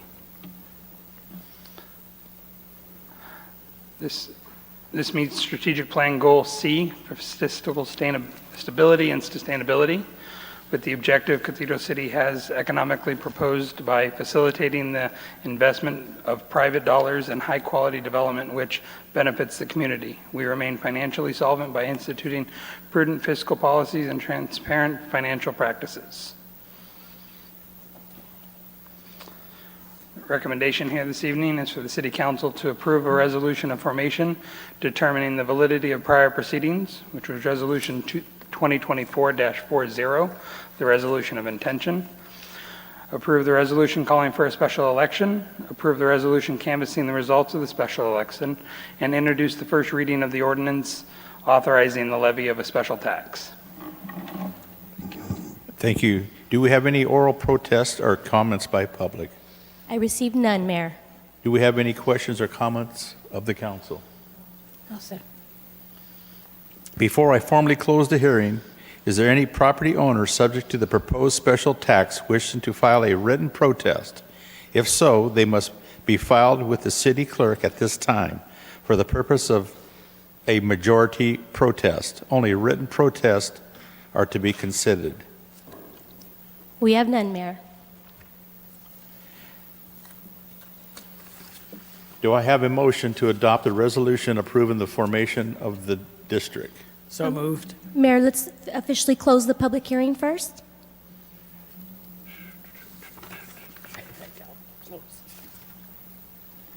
I'm sorry. I apologize. Thank you. No worries. The public hearing is hereby closed. Do I have a motion to adopt a resolution approving the formation of the district? So moved. Do I have a second? Excuse me. Are we doing this all together or each? Yes, we'll do roll call Each one, votes. okay. Do I have a motion to adopt a resolution calling a special election? Oh, I'm sorry, Mayor. I thought you were asking me if we're doing roll call. That's what I was going to say. I didn't know if we were going to run it all together or vote We'll separately. do one at a time. So we Okay, have a I'm sorry. motion by Councilmember Gregory and a second by Councilmember Lamb. Roll call. Councilmember Lamb? Councilmember Gutierrez? Yes. Councilmember Gregory? Yes. Mayor Pro Tem Ross? Yes. Mayor Carnevale? Yes. That motion carries all ayes. Okay. At this time, I hereby direct the city clerk to tabulate the ballot and announce if 2/3 of the votes cast upon the question of levying the tax are in favor of levying that tax.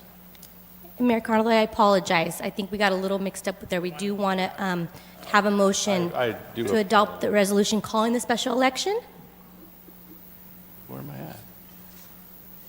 So I move that we approve the resolution calling for a special election. Do we have a second? Second. Okay, roll call. Councilmember Lamb? Councilmember Gutierrez? Yes. Councilmember Gregory? Yes. Mayor Pro Tem Ross? Yes. Mayor Carnevale? Yes. Okay, and now we want to, Now I can go. I'm back on track. Thank Yes, you. sir. At this time, I hereby direct the city clerk to tabulate the ballot and announce if two-thirds of the votes cast upon the question of levying the tax are in favor of levying that tax. Yes, Mayor, I tabulated the ballots, and two-thirds of the votes cast upon the question of levying that tax are in favor of levying that tax. Okay, thank you. Do I have a motion to adopt the resolution canvassing results of the special election? So moved. Roll call. Councilmember Lamb? Councilmember Gutierrez? Yes. Mayor Pro Tem Ross? Yes. Mayor Carnevale? Yes. Motion carries all ayes. You forgot Raymond. Yes. Oh, You didn't call me. I'm so sorry. Councilmember Gregory? Yes. Motion carries all ayes. do I have a motion to approve the first reading of the ordinance authorizing a levy a special tax? So moved. Roll call. Councilmember Lamb? Councilmember Gutierrez? Yes. Councilmember Gregory? Yes. Mayor Pro Tem Ross? Yes. Mayor Carnevale? Yes. Motion carries all ayes. City Clerk, please conduct the first reading of the ordinance authorizing the levy of a special tax by title only. This is an ordinance of the City Council of the City of Cathedral City acting as a legislative body of the Community Facilities District Number 2006-1, Law Enforcement, Fire, Paramedic, Park Maintenance, and General Maintenance Services of the City of Cathedral City authorizing the levy of a special tax within said district. Thank you. Thank you. Yeah, that was a bit for me.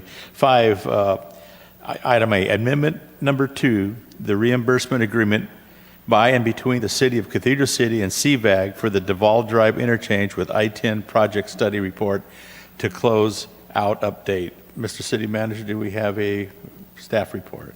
Thank you, Mayor. Andres Perez of our engineering department will present this item. This is good news. CVAG is agreeing to reimburse us for work that's already been done. This is the final step of that project that's funded to date. So, Andres, go ahead. Thank you, Mr. City Manager, for the introduction. Good evening, Honorable Mayor, Mayor Pro Tem, and council members and staff.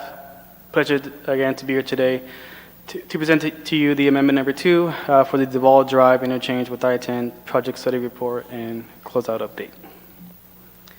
Now, as a reminder, this project for the proposed limits are along Duval Drive in between Ramon Road and Runner Road, which includes 2 bridges over the Union Pacific Railroad and Interstate 10 Highway. This proposed project is an additional interchange here to the city to go along with what we have at Date Palm Drive and would be in between Date Palm Drive and the Bob Hope Drive interchange. Now, this project has been in development for quite some time now, dating back to 2009, when CVAG approved a 100% reimbursement agreement with the city to fund the PSR, or project study report, for approximately $1.3 million. A couple years later, in 2011, CVAG requested that all work stop, and Caltrans issued that no state funds can be used to subsidize local projects. So in order to keep Caltrans oversight for the PSR, an additional $190,000 is required. And in June of 2018, the project restarts. The city and CVAG execute amendment number 1 for a reimbursement agreement, increasing the amount by $190,000 for the Caltrans oversight. And in May of 2023, the PSR is reviewed and approved by Caltrans. So with this PSR document, we have some key attachments or key reports that are included in the PSR. Now, this includes the preliminary environmental analysis report, a traffic engineering report, a value analysis study, and project alternatives, as well as cross sections for the interchange. These are all key documents that are very helpful for North City development.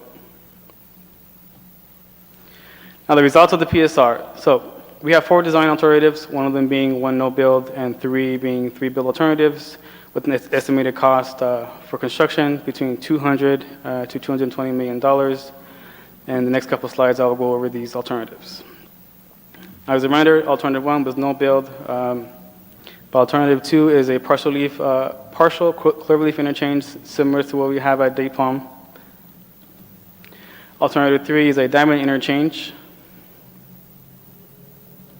And alternative 4 is a single point urban interchange.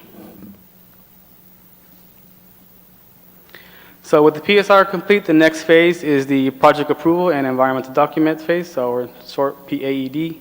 The estimated cost for this phase is between $8.6 to $9.7 million, with a timeline to complete of 45 calendar months. Now, this phase is unfunded, and similar to the PSR, a cooperative agreement with other agencies will be necessary for this phase and the future phases of the project, including PS&E, your plan, specs, and estimates, as well as the construction of the interchange and project itself. Now, to complete the PSR, Caltrans also requested an additional $20,000 to complete the review, and during this time, an additional $21,000 or just under $22,000 of additional city costs were encumbered, thus raising the final cost to complete the PSR to be just $1.53 million. So the city requested CVAC's consideration to fund 100% of the total cost for the PSR, and amendment number 2 would increase CVAC's share to $1.53 million. And here in front of you, you have a table of the previously executed agreement, amendment number 1, and the proposed amendment number 2, increasing the amount by $41,974.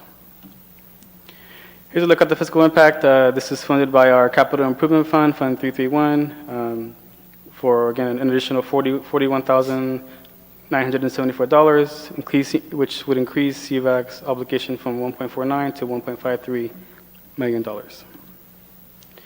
Now, this request was submitted to CVAC's Transportation Committee on August 22nd, and it was recommended for approval by the Executive Committee at their September 30th, 2024 meeting. Now, this aligns with our strategic goal, Goal B, Community Investment. Thus, staff here's recommendation, and as summarized in your staff report, is for City Council to authorize the mayor and the city manager to execute amendment number 2 to the reimbursement agreement by and between the city of the city and the Coachella Valley Association of Governments for the Duval interchange with I-10 study report, or PSR. And that concludes my presentation. Thank you. Any questions or comments from council? Just real quick, thank you so much for the presentation, and thank you to the city for their continued work as a project. This is a report that started in 2009, as you pointed out. It's 2024 now, $1.5 million later. I know it presents options for the project, but we're not required to select an option at this time, right? It just kind of, since it's unfunded, it kind of sits on the list of unfunded projects until what time that it gets revised, revived, is that correct? Correct. Yes, it's just the project gets shelved or until another additional funding opportunities present itself. Yeah, it'll still show on the list of possible future projects, I suppose, and it will show that it went through up to this stage, right? Correct. Is that kind of where we'll be? So, yeah. And right now, as I mentioned in my council comments, this is an issue all over about getting funding for highway or anything that expands the capacity of the highway system. So we may be waiting for a while, but still I think it's wise that the city continue to push to get to these steps, because none of us know what the future will hold and whether sometime it will become warranted to revive this. So thank you. Correct. Yes, and the PSR is the first step, and it gets us through the door, so it's a good report to have. Yes, thank you. Great. Thank you. Anyone? Council comments or public comments? Mayor, we do not have any members of the public present. Okay. I move approval of accepting this money. Please vote. Let me throw something at you. Mayor Pro Tem? Aye. Get out of there. Oh, I just need to She get back lost in it. now. I'm here. you can get back. I don't know. You want to verbalize your? Too verbal to move along. Yeah. No, I did. Oh, this one. No. We'll it do says verbal. me to grant. How do you vote, Mayor Pro Tem? Aye. Oh, aye. I'm sorry. Oh, I am here now. I can actually say aye. Motion carries all ayes. Sorry about that. Thank you, council member. Thank you. Okay, item B, contract award to CalStripe, Inc. for citywide pavement striping, markings, and markers on city, arterial, and collector streets. Mr. City Manager, do we have a staff report? Thank you. Mayor Andres Perez is going to present this one also. This is every 2 or 3 years we have to restripe all of our street markings, and this contract will allow that to happen. Andres? All right, thank you again for the introduction, Mr. City Manager. Good evening again, Honorable Mayor, Mayor Pro Tem, council members. Pleasure to be here again and present to you the contract award for citywide pavement striping, markings and markers on our city arterial and collector streets. As a reminder for some of our audience members and those interested, pavement striping is the process of applying paint onto pavement surfaces with the purpose of helping motorists and bicyclists navigate and understand our traffic regulations. Examples include center lines, lane lines, and edge lines, and below are some examples of what you'll see on our city streets and roadways. Pavement markings, on the other hand, are painted legends or symbols that communicate roadway information also to our motorists and bicyclists. They can tell the motorist left turn here, bike lane here, or crosswalk marking here. And pavement markers also go by. Effective pavement markers, or RPMs, are the small, square, reflective devices that helps drivers see the road, especially during night or low light situations. And as you can see here, here's an example of those RPMs. So essentially what pavement striping markers and markings do, they identify direction of travel, convey roadway information, which is important, and help guide the motorists and bicyclists safely throughout our city and on the roadway. Now, as our city manager mentioned, these 3 items mentioned before need to be restriped or replaced every 2 to 3 years due to their natural deterioration of the product, wear and tear of daily traffic. Also, with it as a climate here, we have high heats and cold winters. The sun exposure can cause these items to faint and diminish, and also break off or broken RPMs. So with this, city staff has issued an invitation to bid for a contractor to provide painted striping, marking, and markers. The invitation to bid was issued on October 4th. It was advertised in the Desert Sun on the 4th and the 11th of October, as well as published on the city website and Planet Print Works. Our bid opening date was October 23rd, and we received 3 bid proposals.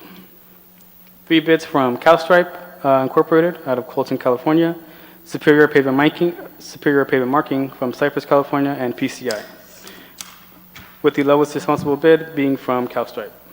CalStripe's bid cost is $199,000, and staff is recommending a contingency of $26,000 for a total cost to restripe, total cost for the project being $226,000. Now, staff originally programmed funds for the fiscal year 23-24 for this project. However, they were not utilized, and staff is requesting a budget adjustment to the current fiscal year 24-25 in the amount of $26,000, split from the state gas tax and Measure A fund. And here's a breakdown of the funding for the project from the state gas tax and Measure A. Now, this aligns with Goal B, our community investment. And thus, as detailed in your staff report, staff recommends City Council award a construction contract to CalStripe and approve a contingency for a total encumbrance of $226,000. Approve the budget adjustment in the amount of $113,000 from the state gas tax fund and $113,000 from Measure A fund, and authorize the city manager to execute the contract documents and the city engineer to request bonds and insurance for the project and issue notice to proceed. This concludes my presentation. Thank you very much. Council comments or questions? Go ahead, Councilmember Gutierrez. I do have a question. The question is, how do you determine where to install the light reflectors, where and where not to? The city follows, Caltrans has a manual called the MUTCD, which provides guidelines on when and where to apply these RPMs, as well as the pavement striping, as well as the markings. There's a manual that provides a direction on when to use it and how to use it. So, okay. Thank you. Councilman Gregory. All right, thank you so much for this presentation. So the bid, of course, contains a list of street segments that are supposed to be included as to be striped, but it seems to be missing some segments from streets that were done at the same time and other streets that have been done earlier and have never been, the stripes were never put back. So how are these selected, and what are we going to do about segments that were omitted? We are working. So the goal of this project is to stripe our major arterials, major collector roadways, and major arterial and roadway collectors that have not been restriped since the last project, as well as determining what's the current deterioration of their status now. Now that's what we do have a contingency to stripe streets that are not on the list. Okay. So, for example, the reason this glares out at me is because recently in one of the, say recently, but time passes, but not that long ago, there was like a resurfacing up in the northern part of the city for Maravilla and La Vista and La Paz, all done at the same time and all striped at the same time. Maravilla is listed here. La Vista is listed here, but La Paz is not listed here. So again, how do you select which segments are included as part of the bid? We'll work with our city staff, with our engineering staff and public works staff to determine which streets have the highest deterioration and can work within our budget. Again, with this contingency that we have, we can evaluate additional streets that were not included. Well, my suggestion on streets that you do at the same time, the same amount of sun blared on them and they faded about the same amount. So it's going to be hard to explain why 2 of the 3 streets got new stripes and the other one didn't get new stripes. So is there some way are you guys already noting this, or do I need to make some request to have some of these reevaluated? I can you hear me now? Yeah. Okay, I don't have to write an email or anything like that? Okay. All right. Well, and I would also, on behalf of my neighbor in the district to the south of mine in District 4, one of the issues has long time been that there was some, I believe they were CDBG funds several years ago that resurfaced several of the roadways that are just north of Ramon. And those roadways have always been striped, but when that one block was done, they were never restriped. And then nobody restripes the old part, so they're really faded out in the old part. I'm talking about Whispering Palms and some of those others. We've had speeding issues, especially in that first block off of Ramon. So it doesn't seem to me to be that difficult to believe that if we would go back to restriping that block, it would make the lanes appear smaller and give cars some guidance, so they're not just going quickly. They act like it's just one lane, cars parked on both sides of one lane, and then they play chicken in the middle with whoever's coming the other way if there is somebody. But for some reason, years and years go by and we can't seem to figure out that we need to go back and restripe those blocks. So since I don't have to send an email for the other one, maybe engineering will look at those streets, and if they need the names of them, I'm sure my District 4 representative here would be glad to provide them. But my suggestion would be we also look at restriping those streets, as they have been problematic, especially with speeds. So thank you. Thank you, President. And for Whispering Palms, I do want to note that we do have the SB 821. So where does that run from? Does it start at Ramon and go to Dinah Shore, or does it go all the way up to 30th? From Dinah Shore all the way to 30th. Okay, well, that will take care of that one, so there's only about a half a dozen other ones that need to be done. All right, thank you. Thank you. Councilman Bland. Yes, and thank you, Andres, for your presentation. This is a related question, but it's not specifically about the striping. So there are 2 roads on here. It's a Sky Blue Water Trail from 33rd to Ramon and Shifting Sands Trail from 33rd to Ramon. So going north on Ramon, you know, that area has been repaved and now it's being restriped, and that's great. But south of 33rd, it's still problematic, and for 5.5 years, that has been a problematic area. So I didn't know if you knew or any indication where in the timeline when they're next up for being resurfaced. That's a big, long question. For, you know, this is for 33rd? For 33rd, going south on Whispering Palm, Shifting Sands, that whole area in there, all the way to Dinah Shore. Those are very rough roads. So I know, so I don't know what the timeline is, but I just wanted to elevate it in everybody's consciousness that those. That is in our next phase to be repaved the upcoming Good, spring. So. perfect. Music to my ears. Thank you. Thank you. Public comments? Mayor, we do not have any requests to speak, and there are no members of the community in the audience. Okay, do we have a motion?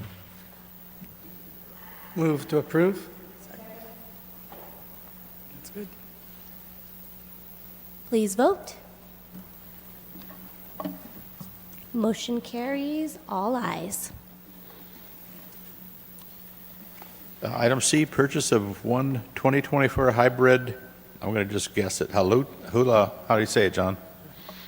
Exactly the way you're saying Okay. it, Mayor. However However you want to I'm going to say it. 5533A, Aerial Titans Lift for Facility Maintenance Division. Mr. City Manager, do we have a staff report? After that, I can do no introduction. Go ahead, John. Honorable Mayor, Mayor Pro Tem, fellow council members, we're going to talk about that thing. It's a hybrid aerial lift. We'll leave it easy like that. We received a grant last year as part of the Bipartisan and Infrastructure Grants Job Act. I forgot to clean up that I. And it provided $550 million to the Department of Energy. In turn, they created the Energy Efficient Conservation Block Grant Program, which basically, based on population, the city was eligible for a grant based on energy reduction. Or using alternative energy vehicles. Based on the population, we're allocated 112,000 and change, or almost 113. In April 2023, last year, you authorized the purchase of an electric forklift. That ended up costing almost $98,000, and that is in service today, and it's working well. So there was an remaining available grant funding of almost $15,000 left, and that's on the table. That it's a use it or lose it. We've applied back to the Conservation Block Grant Program, and they've authorized us to move forward in using those funds for an additional purchase. So this provided us that opportunity to apply these remaining funds for this eligible aerial lift. It's an electric hybrid. Facilities has needed a lift for a long time. They've borrowed the Public Works Department's bucket truck, which is now limited. We can only run that 1,000 miles a year because of air quality standards. Otherwise, we got to replace this. So this is kind of a stopgap in between. They currently rent this about 8 times a year in the downtown area, specifically a lot for the amphitheater and City Hall. Those costs are going up. We're standing in line for rentals too, because there's other people competing with the amphitheater's use and ramping up. We see a significant need for this. It also can be used for other city departments. Like I said, Public Works can use it to work on traffic signals, radar. There's a lot more sophisticated equipment on there. Police department has the flock cameras at intersections too as well. The lift was proposed in the prior budget. It was not installed in the budget, but it's something that's been in there for a while. The lift is needed for these aerial repairs, as I cited. A lot of things downtown in here could use the lift. Repairs the city-owned decorative streetlights. People don't know that, but all these purple streetlights, other than ones that developers are taking over on their frontage, we need to operate and maintain. Security cameras are becoming more prevalent in our parks. Wi-Fi antenna signal equipment, and then on our traffic signals, the preemption radar, et cetera, is getting more sophisticated. So our fleet coordinator, in conjunction with the maintenance supervisor, solicited vendors locally and nationally.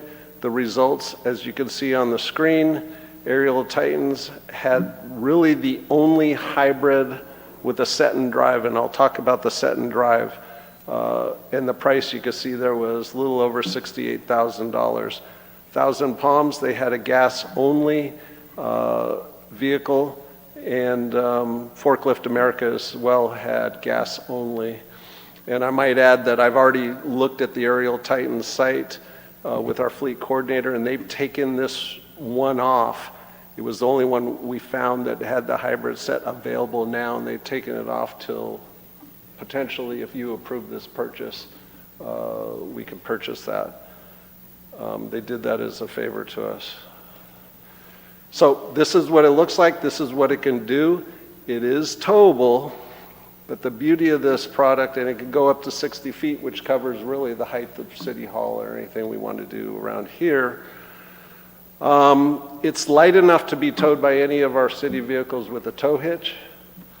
It's equipped with a set and drive feature, and that was the feature we wanted because it provides that the haul vehicle can basically drop it off downtown area here, and it can be driven itself up to 10 miles an hour. Probably wouldn't go that fast, but it can be moved. It can move itself from site to site. And since it's a hybrid, which is, it's an electric DC motor operated, but the generator on it provides the electricity on it, so it doesn't run out, self-sufficient all day. And it doesn't need to be plugged in at night either or charged. It's light enough to not damage the turf, so it works in the amphitheater real well. The boom reaches 60 feet, as I stated, and once again, DC electric battery, which that hybrid qualifies it for participation from the offset of the increase in cost. Because it's a hybrid, the environmental fund can cover that $5,500. We're using the grant at $14,000 and change, and then the equipment replacement fund, which is for both vehicle replacement and new assets added to the system, will make up the difference of $48,000 for a total purchase price of $68,189. That's still with including delivery and tax. So this fits in with our community investments for our roadway and open spaces, and it also applies to B19, develop our fleet management to establish vehicle replacements and utilization. So as in your staff report, staff is asking to authorize the purchase of this one hybrid aerial lift at a cost of $68,000 and authorize the city manager to execute the required documents for the purchase. Oop.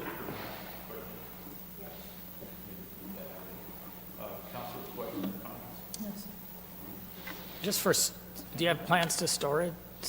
Where to store it somewhere? It can be stored in the yard, or it can be stored in our boneyard area. So whatever's going to be more optimal. It seems like and you're going to use it closer. over here more. I was wondering if you had a place over here you would.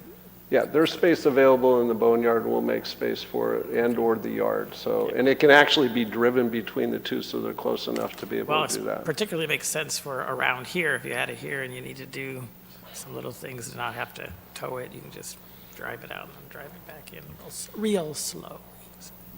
Yeah, thank you, Mayor. We did not receive any requests to speak forms, and we don't have any members of the public present. Move approval? I heard a motion. Did I hear a second? Okay. Please vote. Motion carries, all ayes. As usual, we save the best for last.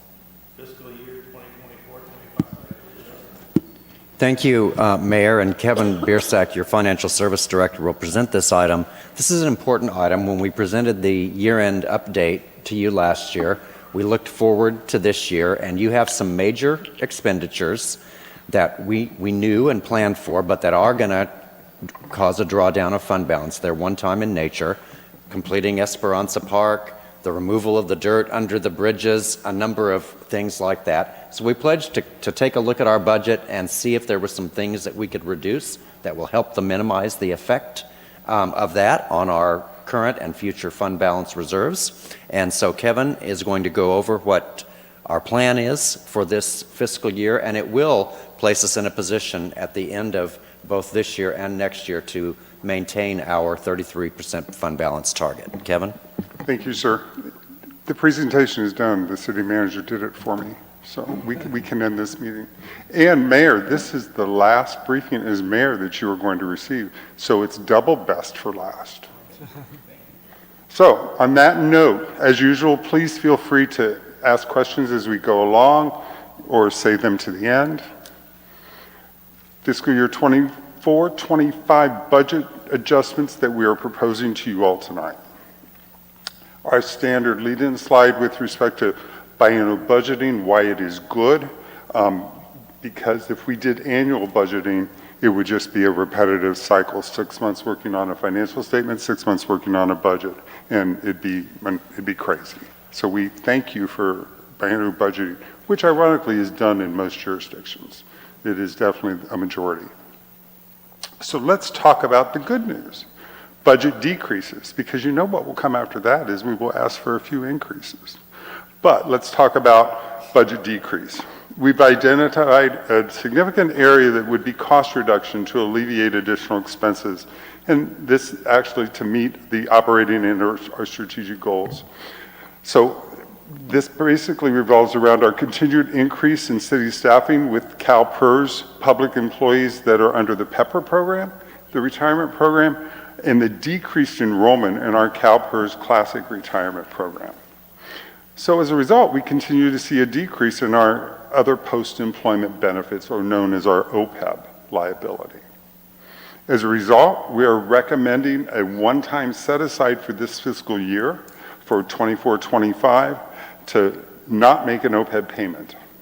The total of that is about $2.535 million, and that is comprised of the two numbers at the bottom of this slide. 2.4, which is an impact to the general fund, a positive impact to the general fund, and then the other funds where we have staffing costs associated are gas tax, our Measure A, and our AB 939 environmental fund.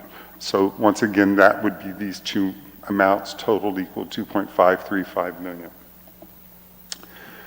So let's then counterbalance that with that 2.535 million we are proposing to you all this evening to take a little bit of that and to have budget increases. And there are 3 bullets here that we'll describe in the next slide in a picture form. So these savings will be absorbed for some proposed expenses. These are CalPERS obligation liability. If you remember, year after year, one of the things we like to do with the 5 smaller plans, because we have 8 plans with CalPERS, 3 of them are for the old dogs like myself that are classic employees, versus the other 5 programs, the Tier 2 and the PEPR programs, which are Tier 3. Also, some recommendations from the IT master plan. Our IT manager, along with our assistant city manager, Ann, they went through and identified things that came out of the IT master plan that you all previously received a briefing on, and a few items that they would want to take care of this year. And then I believe Councilmember Lamb earlier this evening talked about autism, and we are now autism certified, and that came with a little bit of a cost. Not a whole lot, but a little bit. You'll see that on the next slide, Mayor Pro Tem. $11,000 at the bottom. So here it is in picture form to give you a sense and an idea. Then this should match up to what was in the staff report. The bottom line on the 5 smaller PERS programs, it would be $478,000.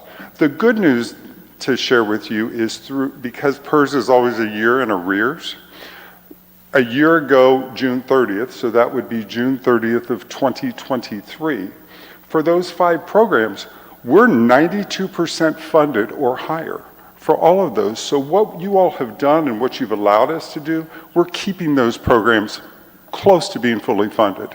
And based on where life was at last year on June 30th, when they didn't meet their financial goals that year, this will fully fund us. The good news is this year, CalPERS exceeded their proposed investment of 6.8 return, and they came in with a 9.3. So by you doing this, we should be able to see that we will be very close to 100% next year at this time for those 5 programs. That's good news.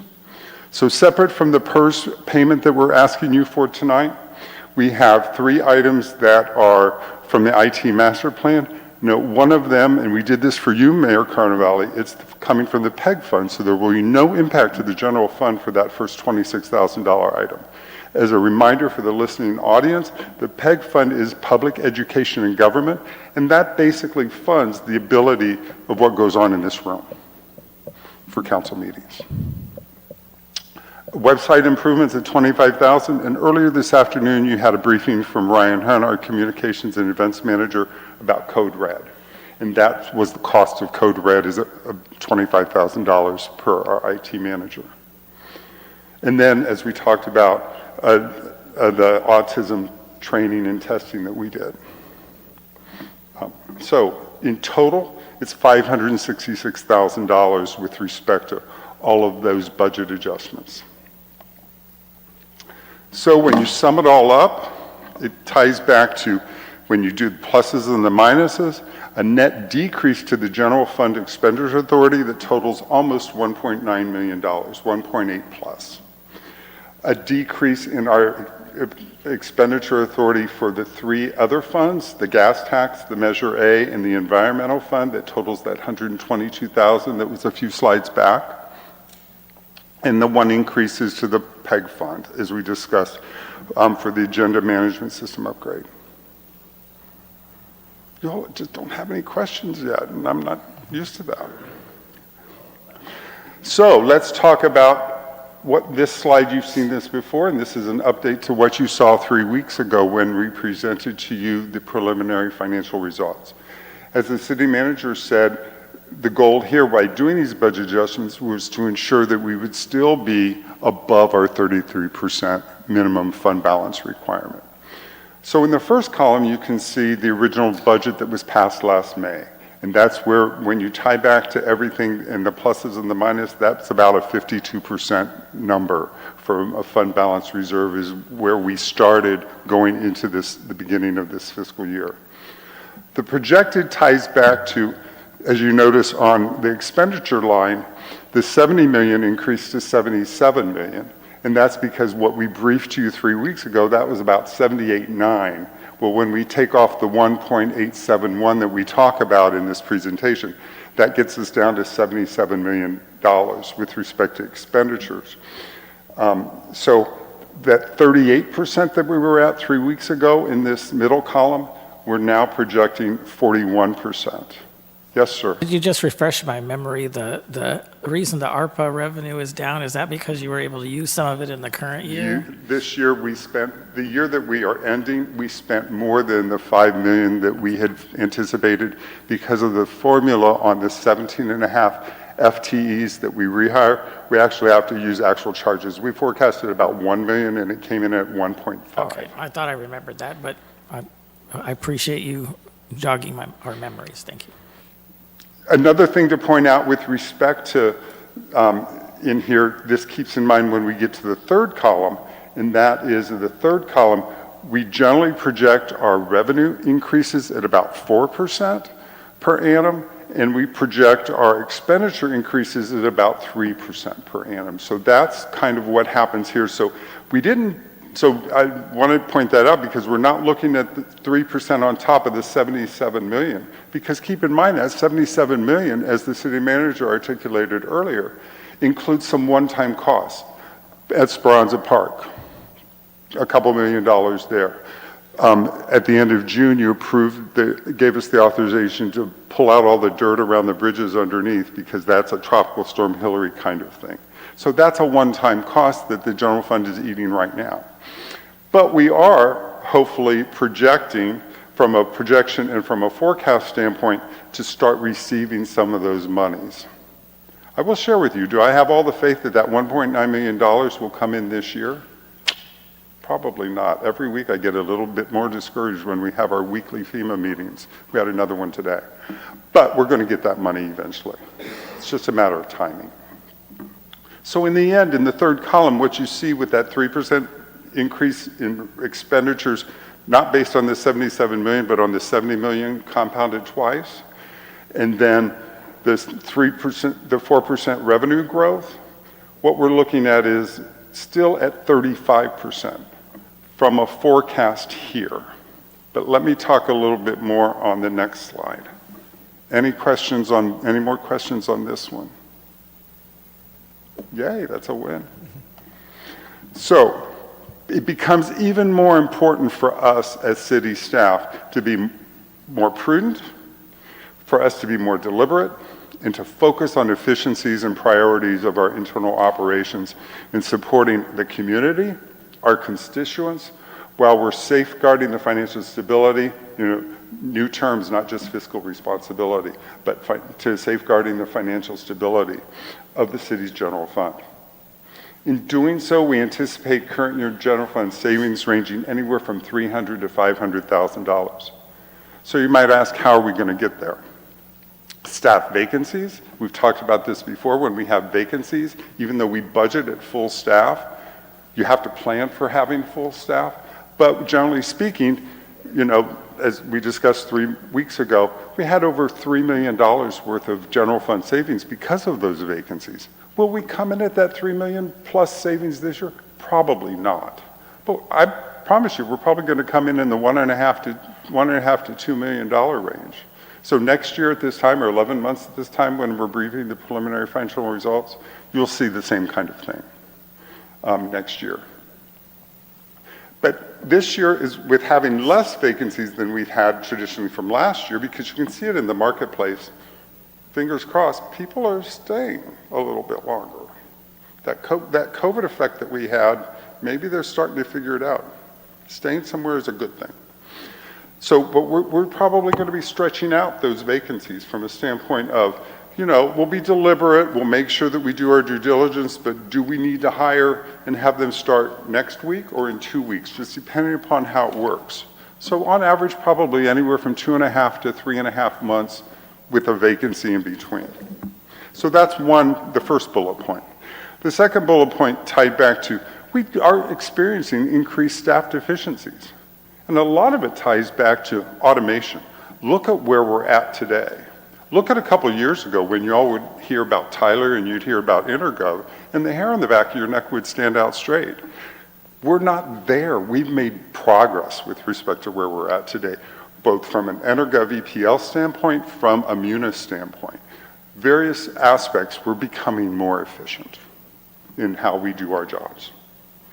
And that way people can do things that we haven't been able to do before. So let's talk about future topics. Next month, given the fact we only have one council meeting, as on one of the previous presentations, the Director of Public Works said, and Andres tied back to that, we'll be coming back to you with some road projects, one of which made you all very happy to hear about. So upcoming road projects will be briefed that will utilize general fund maintenance of effort, Measure A, SB1, that extra 12 cent a gallon gas tax that was approved a few years ago, and also to include a couple assessment districts where we have capital improvement monies out there on the table to use. So that will be an example of showing to you how we're going to be spending money, but good money, and a little bit of general fund money because we have to for the SB1. We have to spend MOE to get SB1 monies, but we're going to be spending other monies. And we want to demonstrate to you all that we're being smart on how we're going to go out and do road improvement projects yet this year. Because right now it's November, almost December. So we only have about 7 months left of the fiscal year. And then in early January, we plan on coming back to you and providing a status update for Tropical Storm Hillary and the status of where we're at both with FEMA and Cal OES on the various projects and the different damages that we have and where we're at in those processes. So this is in support of Goal C, fiscal stability and sustainability with respect to the 5-year strategic plan. And this is the recommendation. Any questions? Feel free. I do have a question. Yes, sir. Now, once we do get reimbursed from FEMA regarding Tropical Storm Hillary,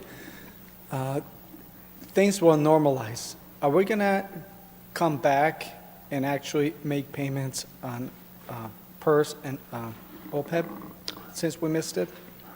So PERS, we're not missing on PERS, sir, because this year we actually made our PERS payments at the end of July, and we take advantage of that. And that was part of the budget, because we do have a UAL. We have an unfunded actuarial liability, and we pay that in July, and by doing it in July, we do get a couple % reduction by giving them the money then. We did not make an OPEB payment this year, and it ties back to this strategy. We would anticipate in the future budgeting for the next biennial budget, we plan on including PERS and OPEB in both of those years, and to continue on. As a sidelight from the OPEB standpoint, when we talked about many slides back about, our enrollment in the newer programs like PEPRA increases because as we hire new employees, they're being hired in as PEPRA employees. Our classic employees, number one, the active employees are decreasing, but the retirement roles, when people retire this year, they will leave the active role and they will go into the retirement role, but none of us get a hall pass. We do move on to greener pastures, at least we hope they're greener. And as a result, those numbers in time go down. So every 2 years, we have an actuarial study done through an actuarial firm, and that's how we get our OPEB numbers. In this past year, our OPEB liability, because of that curve and some of the great things that have been done in the past few years with respect to new personnel rules like our HRA that we have versus fully funding in retirement, that type of thing, that curve that was going up when I came here, because we started OPEB in 07. So that curve in our biannual reports that was going up this way has now kind of like in the 2038, 40 time frame, kind of starts to go down like this because of that practice of those rules. So now when the actuary computes our OPEB liability every year and does a biennial report, in addition to the annual computation, we are seeing it go down. But we should still add dollars to it, but because we saw a fair decrease this year and because of Tropical Storm Hillary and the extra one-time costs that we've had, that's why we're proposing to you all that we forego it this year. But we don't plan on proposing that every year. Okay. And some of these amounts will change once we get reimbursed from FEMA as well, correct? Yes, sir. Okay. And then hopefully we'll be able to give you a better picture in January with respect to when you talked about the Tropical Storm Hillary and normalizing and whatever, and hopefully give you a better picture of what kinds of things that we see with respect to that 93.25% or 7.75% of the dollars that we will get between FEMA and Cal OES. Thank you. You're welcome. Just in case you're feeling too good, I'll remind you, we do have some things we know that are coming in the future year's budget. For example, we've been successful in getting Caltrans to agree to put our Date Palm Drive project into their system, which is going to be a great thing for us, that it's going to pay for much of that project, but not all. And so we're going to have to put local money in there in order to do that whole stretch from I-10 to 30th. So we'll be dealing with that as we build the future year budget. So it's really important that we accrue this savings now, because we know we've got a few other one-time things that are still out there.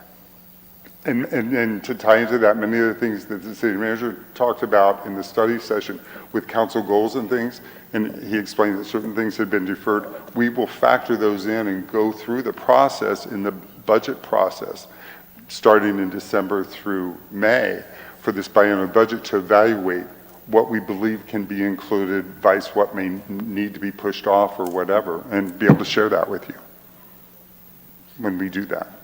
So earlier tonight, when we did the paving contract, we did a also authorized a budget adjustment of about $226,000, half of it coming from Measure A and half from the gas tax. Is that accounted in here, or is that going to, So are these numbers because already? as what was briefed was that was budgeted last year, but it didn't happen last year, and now we're coming forth to you this year. It's one of those examples where the fund balance of Measure A and gas tax had extra dollars in there at the end of June 2024 that we're now asking you, we asked you all to approve it, which you did, so that we can spend it this year.